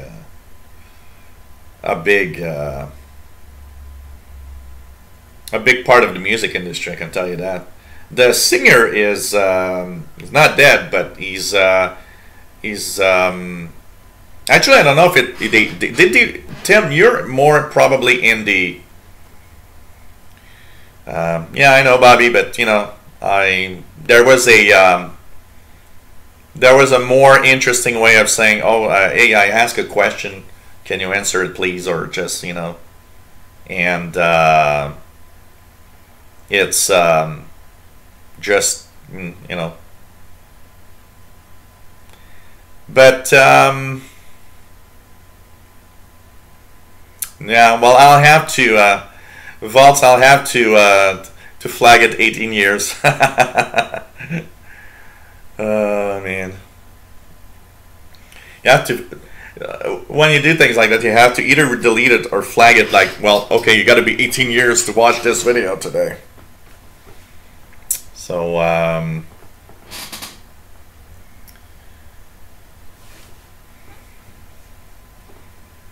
yeah, clean install. When you do a total reset of Windows, I think a clean install is better.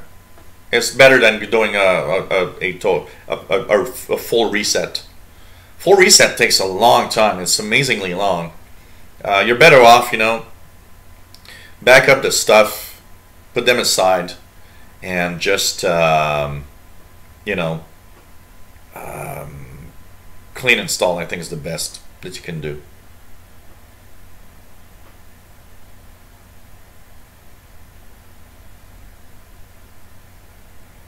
One of the things that's difficult with the questions in the chat room is, and that's why I prefer, you know, always the questions through email, because the questions in the chat room, I often, you know, I miss a lot of what's happening in the chat room, because sometimes I'll talk and I'll see the chat room go by. Sometimes I pause the chat room, or if I'm really far back, I go very quickly through the chat room, so it's easy for me to miss a question. Really easy. So yeah, Bad Rabbit, we talked about it. It's not new.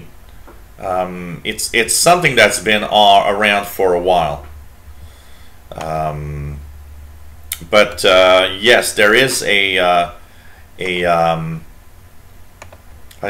think I talked about it on one of my tech news bulletin. So basically, the Bad Rabbit malware is spreading. Well, there was a moment in October where it was spreading really badly, and it was disguised as, you know, oops, oh, okay. So there was a moment where they let me just back to PTS here. So there was a moment in October where it was spreading really fast across Europe, and it's a variant of an old ransomware or malware, and basically I haven't heard much lately in it, but you know, it's the classic malware that spreads with things that you shouldn't do. So you know, what happens? It just basically had its what I was talking about. I got distracted by the chat room. So anyways, it spreads through the you know, the regular things that people should not do. Like there's one of the ways that it seemed to have spread a lot is a pop-up that says you got to update your Flash player. That's one's very popular way of infecting machines with malware. But basically, you know, it's always the same thing. You'll stay secure if you just obey the rules. Yeah, I'll need a notepad, Vaults. So, oh yeah, some people brains need clean installs, absolutely. Oh God, I got a funny. Yes, Bobby, I can tell you, dogs can have gas. An old friend of mine, we used to meet together at his home. And we would do, you know, Friday nights playing a little bit of music. And he'd be at the keyboards, and I'd be at the guitar. And he had a black dog, an old black dog. And the black dog, it was really old. It was like, you know, when the last few times I saw him, it was many years ago. He was, you know, on the verge of you know, dying, because it was really old dog.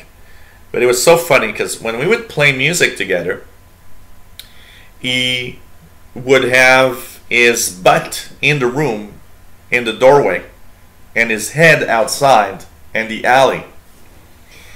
And he would have these amazingly smelly gas.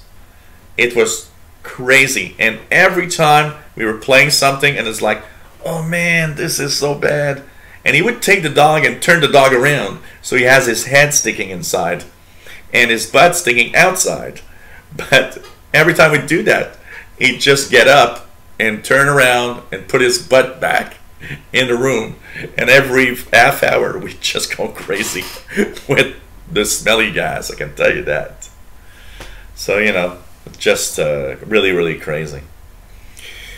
Radioactive. Speaking of ransomware, ransomware has fallen out of news cycle. Is ransomware still really bad? Yes, it is. Actually, there was a report that I saw on on a tech website, and it does say that ransomware is the #1 thing this year, and that it is on the increase. I think, you know, it's like everything in the news cycle exactly has a cycle. So you get these ransomware, and we hear about it a little bit because of some major thing that affects someone somewhere, or a group, or a country, or whatever, and then it falls out of the cycles of what we talk about, because it's now just so prevalent, and there's so many people getting ransomware that it's kind of become a background noise thing. Well, that's not interesting. It's something everybody, you know, any types of, a lot of these news items about ransomware, about viruses or whatever, are often they just stop talking about it, but it's still major, and ransomware is still major. There's still a lot of ransomware attacks. I see so many people going crazy about ransomware, and I believe there was one, I don't know if it was his question, there was a question about how to remove ransomware. Look, man, you gotta remember, there's that website. Just remember that website. If you want to try to clean your computer with ransomware, it's really difficult, by the way. Some of the ransomware is crazy. So, of course, using, you know, Malwarebytes and all these software, you can try to remove it. Frankly, when you get infected, even with ransomware, for most people, I always say, you know what? Erase everything and clean install Windows.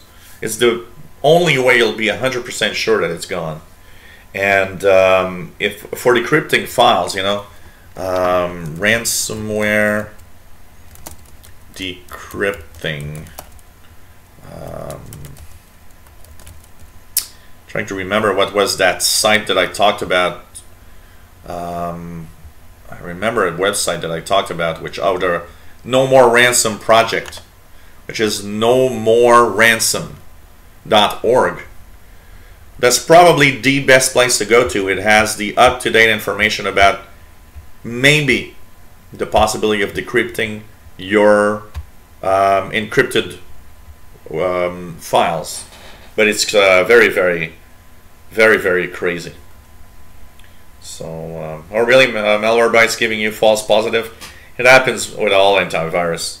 They all have that at some point, I can tell you that. Douglas Elliott says, I once took pity on an old lady, offered her a lift to the polling station. She insisted on bringing her dog, which had a bladder problem, and it took days to get rid of the smell in the car. Oh man, a bladder problem probably. Oh man, crazy. But it's still, yes, ransomware is still a big problem. Val says, if I was a maker of backup software devices, I would be very happy with ransomware news. Probably. I think they also, you know, another industry that's very happy about ransomware on the rise and still on the rise. I'm pretty sure antivirus, you know, people still don't have in their minds that getting ransomware and getting viruses is 99% your thing, what you do that will do that. It's not because you got, you know what, so many times I've heard, I got a virus, I think that antivirus is no good. No, you got a virus because you're careless and you clicked on something. Don't tell me you got a virus because the antivirus is no good. The antivirus isn't there to protect you, really. It's not protecting you. Anybody that thinks antivirus is protecting him or her, no. You are not understanding what it is really in terms of security. So it's really crazy. Yeah, there's one variant that apparently reprograms the firmware or BIOSes and stuff like that, but that's kind of, you know, absolutely, like Walt says. You know, the only way you can have decrypt any files that were encrypted is you got to be lucky and have somebody somewhere that had actually found the key, the decryption key. Because if you don't If you have one of the latest encryption, forget it. You lost your files, and if you don't have a backup, and honestly, I'll be very honest with that. And one of the things that I would say is the most, problematic is when I have people come to me and say, I got bit by ransomware, my files are all encrypted. I'm sorry, but your job, and especially if those files are extremely important, your job is to have a backup. Everybody needs a backup. Everybody. So take care, Christine Bowman. Jacqueline Black says, stay away from bad websites in general. Yeah, be careful. Be proactive. Don't answer. If you ever go to a website that has something bad happen, don't answer to things like Flash Player is outdated. And anyways, when you get to a website that says the Flash Player is outdated, you're pretty much most of the time on a website that is not necessarily the best website in the world. It's totally crazy. Cool, Tim. Absolutely. About some observations and privacy settings for camera and microphone. Oh, really? Now you're making me kind of curious now. I might want to go see my own privacy settings. That's kind of interesting.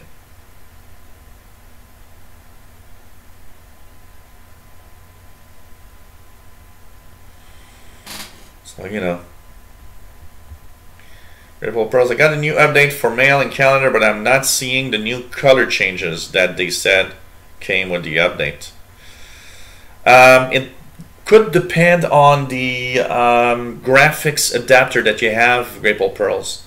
If your laptop has an old graphics chip, they do not enable the acrylic fluent design.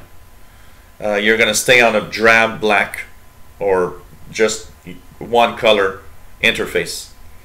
I've had that with one of my PCs here, an older PC, that it doesn't support the fluent design. So it's possible that it's that.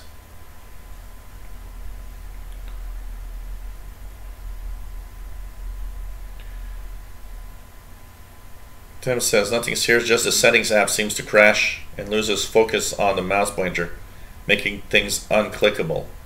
Oh, that's interesting. I'm going to check it out. I know that there are some settings that they did say in the rundown of the problems of the latest build. I believe there's one about some of the settings not working right. So maybe that could be one of the problems that you have with the Insider Preview. Because I do think they did talk about that, having some issues in some of the settings. I haven't got into the settings much, so I don't really know. I haven't had any issues. So yeah, I know, Waltz, but for some reason there are some graphics adapters that actually don't show the fluent design, because they've changed it. You got to remember that fluent design, even though it looks like Aeroglass from Vista, is way different. It's not Aeroglass. It's more advanced.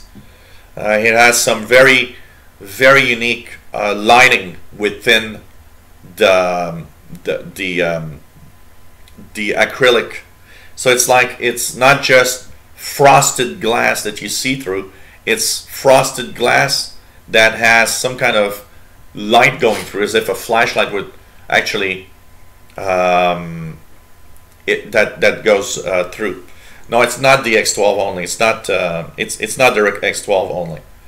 But there are some graphics chips that are not showing it, and they're just giving a flat design. They're just giving a flat design, and I've seen that. I've seen that on one of my old PCs, and I see also a difference.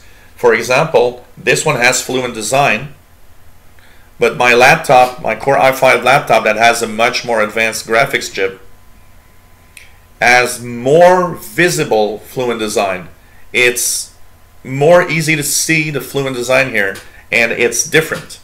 It's if some of the effects are not totally enforced in here, but they are on my laptop. It's very, very weird the way they're pushing it. It's very, very peculiar. It's like it's looking at what your graphics chip can do in its different things. It's very, very weird. The old one, I can't say. It's probably an Intel thing. It's a Dell PC. It's a very old Dell PC. And I wouldn't be surprised it's some kind of Intel crappy chip. For sure.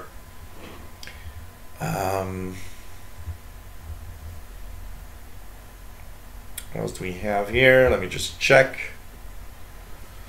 Douglas Elliott says prefers a flat design.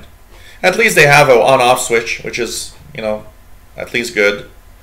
So you can turn it off if you don't want it. And you're not the only one, Douglas. I've had a few people. Actually, I've had a few people telling me on the in one of the videos I posted.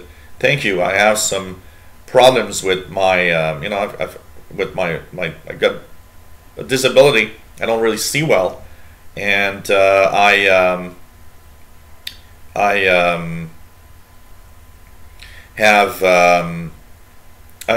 turn it off because I have problems actually reading or viewing the text when Fluent Design is enabled. So there's an on-off switch.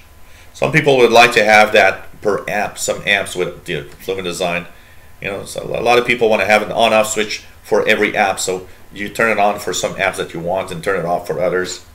That could be possible. It's just an app switch basically that they could do. So I don't know. So anyways, we've been on for a little more than 2 hours. Well, it says personally I like pretty UI, and to be honest, have a way to go to reach level of you know, one of the things that I find weird with Fluent Design is the way they're bringing it on app by app and spot by spot. It's kind of weird, you know. I like a pretty UI too. I find that the ideas behind Fluent and now it's acrylic, but there's going to be other effects. I think it's nice. I'm a sucker for a beautiful environment. You know, I'm looking at one. It's I'm using Farron OS Linux, which is a variant of Linux, Linux Mint. And it has a beautiful UI, a very nice UI, stock, the one that comes with it without changing anything. And I love it. I find it beautiful when I use the different apps and the different things. And I'd like to have, you know, something that is, you know, I'd like to have something that resembles that on Windows 10. And yeah, I got to be careful. Got to be careful. Yeah, because right now that's what they're doing. They're patching each app. Some apps have Fluent, some apps don't have Fluent. It's like really, it's very bizarre, very bizarre. You know, on Aeroglass and Windows Vista, it felt like a system-wide thing. Here's Aeroglass. On Windows 10, it feels like, let's turn it on for that app, and turn it on for that app, and let's do it for this app, and let's do it for... Okay, well, yeah, the general switches on or off for everything, but you give me the impression you're just doing it app by app. You know, the settings app, got it, but it's an app. Don't forget that, everybody. Settings is an app. And so it's an app by app thing, which I find very, very unusual. Which Mint variant was that? Farron OS, F-E-R, I'm gonna put it in the F-E-R-E-N OS.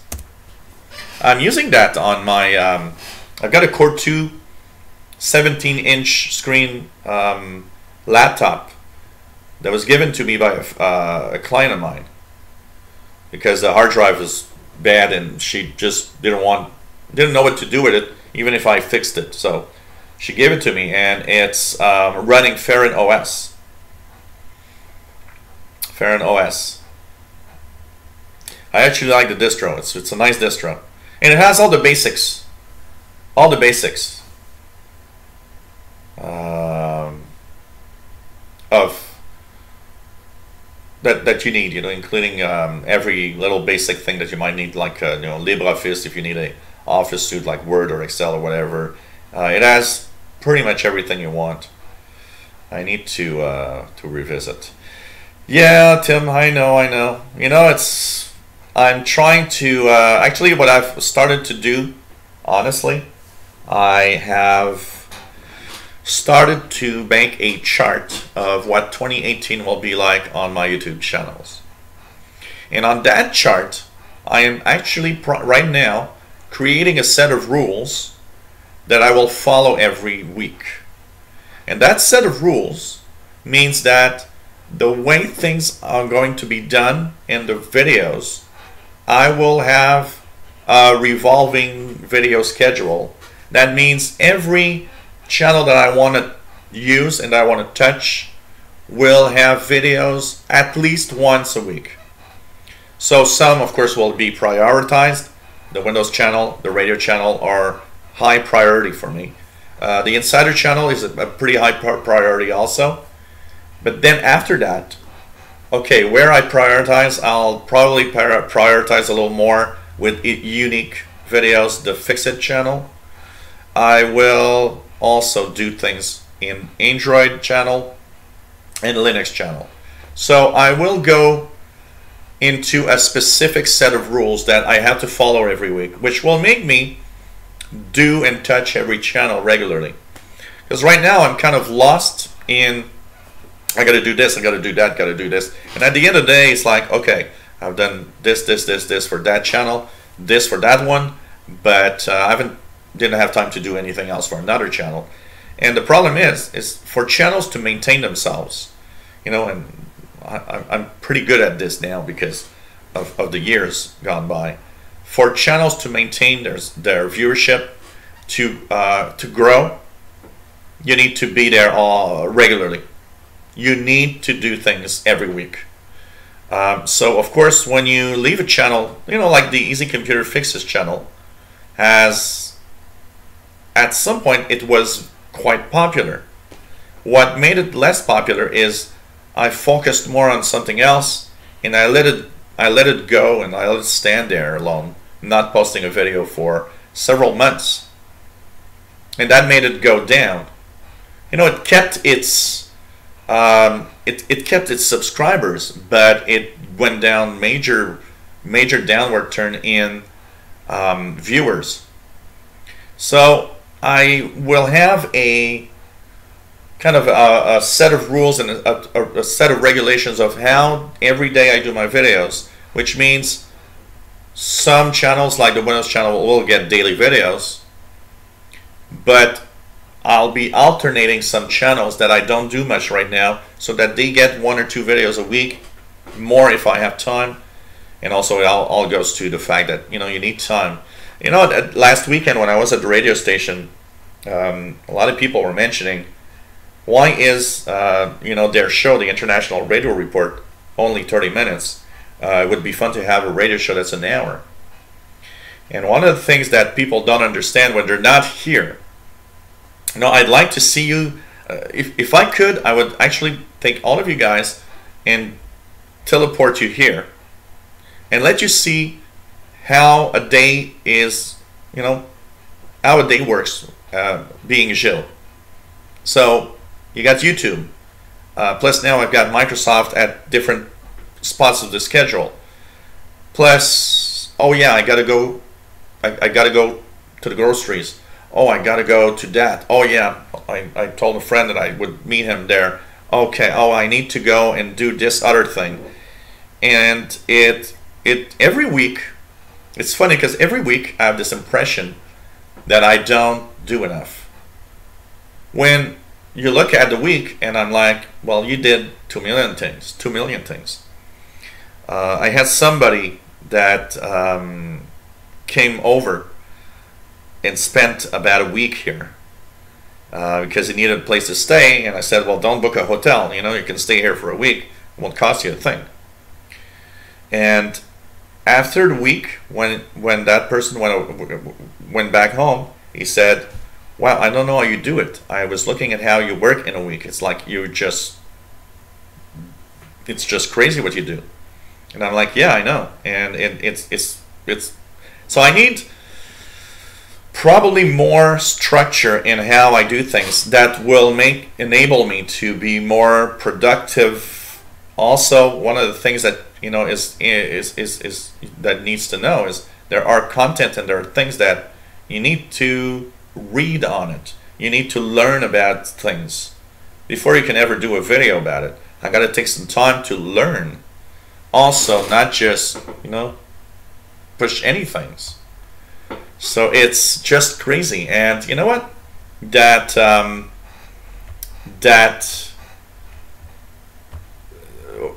came back to what was happening with the radio show.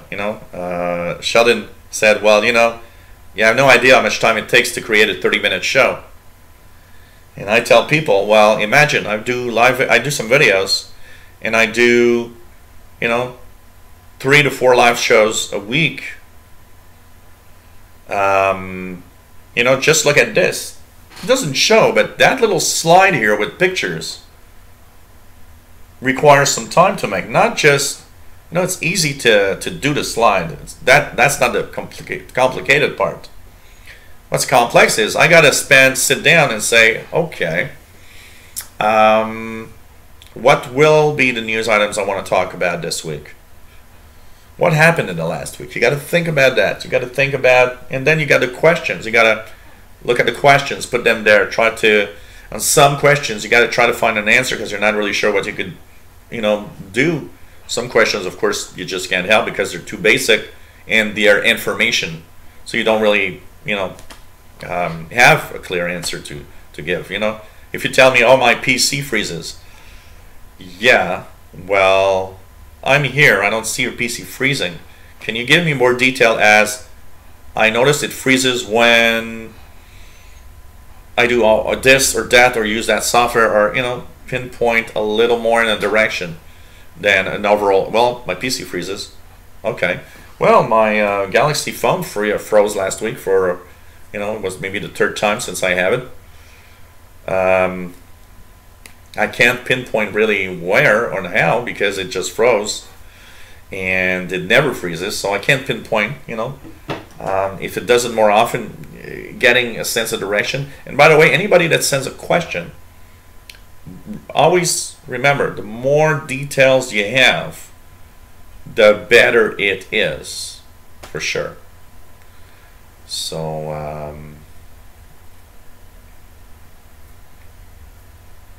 so there's a lot of little things like that. Every day I have this binder with pages, and to give you guys an idea of how I structure the day the next day. Okay, around 11 p.m. at night, about an hour and a half before I go to bed, I watch some TV, could watch a movie, something. But I have the binder, and in the binder,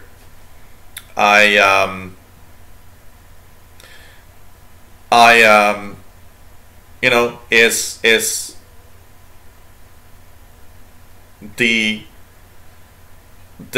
take the details of, okay, tomorrow what do I need to do, and I'll start by, okay, news, because I got to do a news bulletin, so and I write everything. It's like, okay, first thing, news, then okay, what other video could be interesting, what priority is there, something that I got to do that maybe somebody asked or is,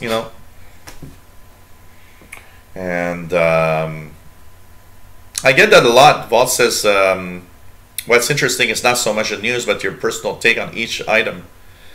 Exactly, and that's the thing. And I got a lot of personal comments on the news items that I post. I don't want to have news for news, because there are absolutely a million sites that have news.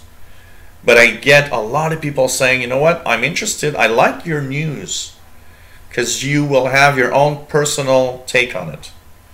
And I think that's the important thing about news. Having my personal take on it, you know. Yes, pen and paper. You know what, it's funny, but I am a big sucker for pen and paper. For some reason, when I go to Staples, I cannot go to Staples without buying a box of pens. Oh, these are nice pens. Oh, really? They're light blue. Oh, I want to have light blue pens for taking my notes. Oh, they got red pens. Oh, maybe red pens could be very, very, very useful when I want to annotate something. It's just funny. It's just crazy.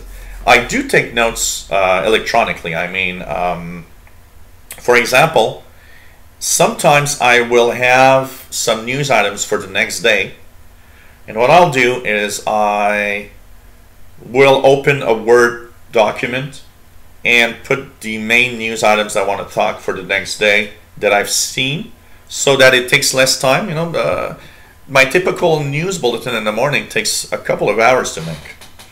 Just getting the news items that I want to talk about, filtering out. There are news items that you don't want to talk about. There are news things that other sites will say, oh, well, look at this, blah, blah, blah. Boring. I don't want to talk about that. You know, useless. And then, so, you know, sometimes I'll do that before going to bed. Then I'll save it, and I send it to the cloud on OneDrive to make sure that I can access on any PC. Stuff like that, you know. It's very unique. When I went to dinner at the restaurant today, the waitress there is, you know, she's been there for such a long time, and she said, oh, you she asked me, so, oh, you know, where do you work? And I said, I work from home most of the time. And she said, oh yeah, I remember you told me that a long time ago. And she looked at me and she said, oh, it must be interesting, it must be fun, you're lucky. And then she looked at me and she said, I would be no good at that, because if I'd be at home, I'd be totally I got a you know, I would be totally distracted by everything else.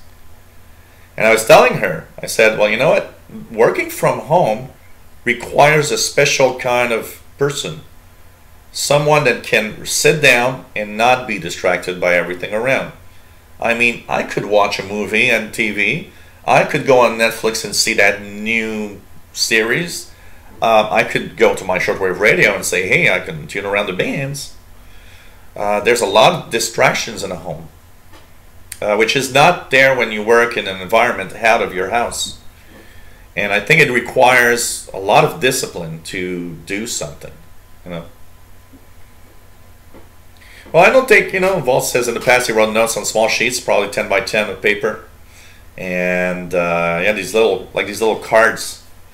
Then it got second monitor and was not needed anymore. Yeah, you know, it all depends. But I like the good old taking, you know, my notes in my in the book, and little pen and paper. I kind of like that. But there are things that sometimes I'll take note on the PC and just have the access everywhere. You know, it happens sometimes that I use two PCs. What I'll do is I'll put the notes in one PC, and I'll use the notes that I have and be able to do the things on the other PC using the notes I have on the other PC, you know. It's like when I do live shows. It happens very often. Today I have only, you know, the slides are here. I have the main PC here. I'm using it for everything. But very often I have the PC that's streaming is just doing that, and I leave it alone. And I have my Linux machine, which has notes of things I want to talk about. We'll have websites open of different websites with, you know, articles or subjects that I'm going to talk about, and I can refer to, and so on. So I'm not a big user of paper and pen. I do that mostly for the notes, for things like that. But I do a lot of notes through the PCs also. So it's really, really nice. Tim says, I think I echo what everyone thinks. Your presence in your videos is very inspiring. You manage it like second nature. Your voice on that radio recording, you sound like a seasoned DJ. Yeah. Well, I am used to talking now. You know, I mean, somebody told me before the show on Facebook, a friend of mine said, oh, you must be really nervous. And I said, look, I am a guy that does hours of live shows every week. I can tell you one thing. Being nervous live is not something I am anymore. I have conquered that fear. And I just do it. Like here. You know, I'm 5 minutes before the show, I'm not nervous. I'm just like, okay, another show. Let's do it. And but that's something that you need to. There's something that you need to conquer by doing it. I mean, the first shows, the first live shows. I can tell you one thing. I was, you know, stressed out. I was, you know, the first live show on the radio channel. Man, the stress that I had, and I was so nervous. Doing that show. I mean, I think everybody will be. It's totally normal. Then I did shows and shows and shows, and then you get, you know, the hang of it, and you get great people. You know, another thing that really helps tremendously is when you have a chat room of great people like you guys. It's easy because it's like you got friends in the chat room. You don't have. It's not some distant person there just, you know, asking a question. It becomes more like, well, we're a gang of friends.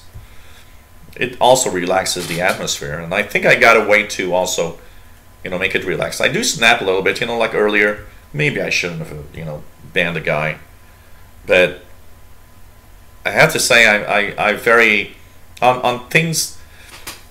I've got a very short fuse on idiots and on things that somebody can sometimes do.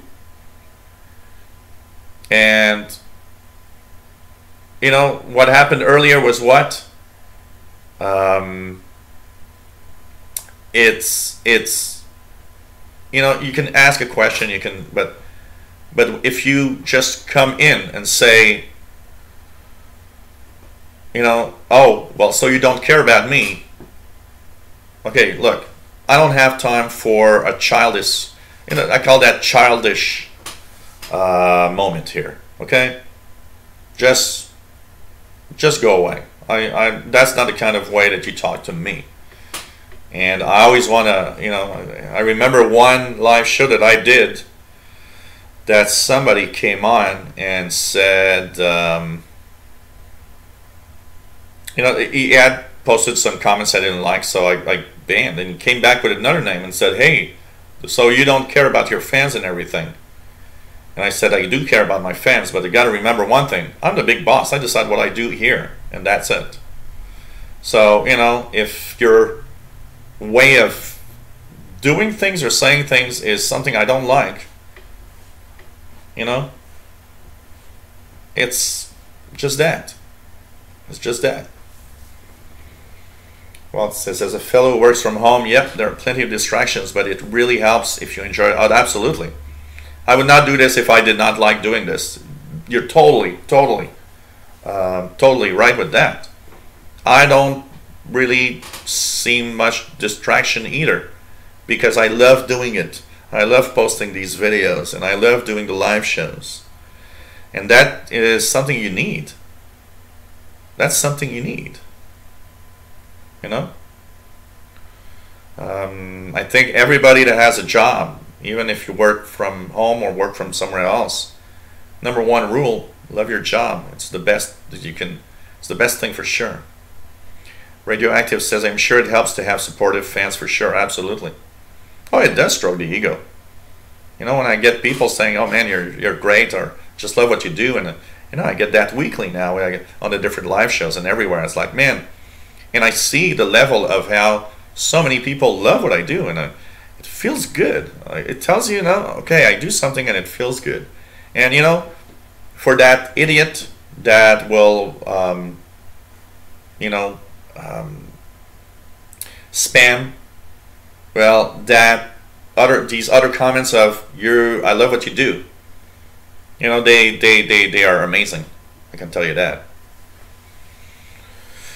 So and it's fun, and you gotta one of the first things it's crazy because one of the first things like okay, Tim's saying starting to like doing videos, and says take my inspiration from usual. You help in more ways than just answering questions, and I hope so. You know what?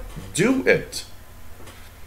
One of the things we got to stop doing in life is always say, well, I will do it. It's no, do it. Just do it. Especially if it's something you love.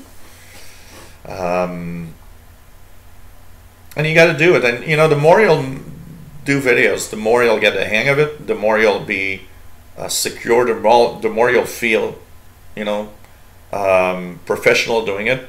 As time goes by, somebody posted the other day the first ever radio live show that I did. And man, I just look at how it was going. I was like, oh man, really? Oh man, that's so horrible. Because you look at the years of doing live shows, how it changes everything. And now it's much more natural for me now than it was, But I don't have that stress from the first show of, well, okay, I'm stressed out and I'm doing a live show now, and people are watching me. Now I'm more like, just in my living room, as if I was talking to friends. That's it. Pretty cool. And it is a pretty cool life too. I think anybody that wants to try it should try it, for sure. So it's kind of cool. It's kind of cool. So hey guys, I want to say goodbye. We've been on for 2 hours 30 minutes, not bad. Next live show will be the Windows Insider Hour on Thursday, 3 p.m. Eastern, 2000 UT. Friday we have a radio show. No, Microsoft will not get me this time. I actually told them last week, next Friday I'm not coming in the last minute. So this Friday we have a live show. We'll be on the TV here, tuning around the bands, talking about the radio, just playing fun, and have a couple of beers as usual. Hey Shervin Abdullah, nice to have you here. Sorry you've missed the show. We're about to leave the airwaves. So take care everybody. Thanks for being great people, and thanks for putting up with my bad temper from time to time. Take care everybody. Always enjoy you guys here. Stay safe, please. Well, it depends on the number of hours radioactive on Friday. Thanks everybody. It's always fun to stay safe, please. Okay, I want to see you safe and sound, and take care, my friends. See you Thursday or Friday, or if you're just on the Tuesday show, see you next week. This show's every Tuesdays at 3 p.m. Eastern, 20 UTC. Bye. 73 for anybody that is an amateur or radio enthusiast. And take care. Love you all. Stay safe.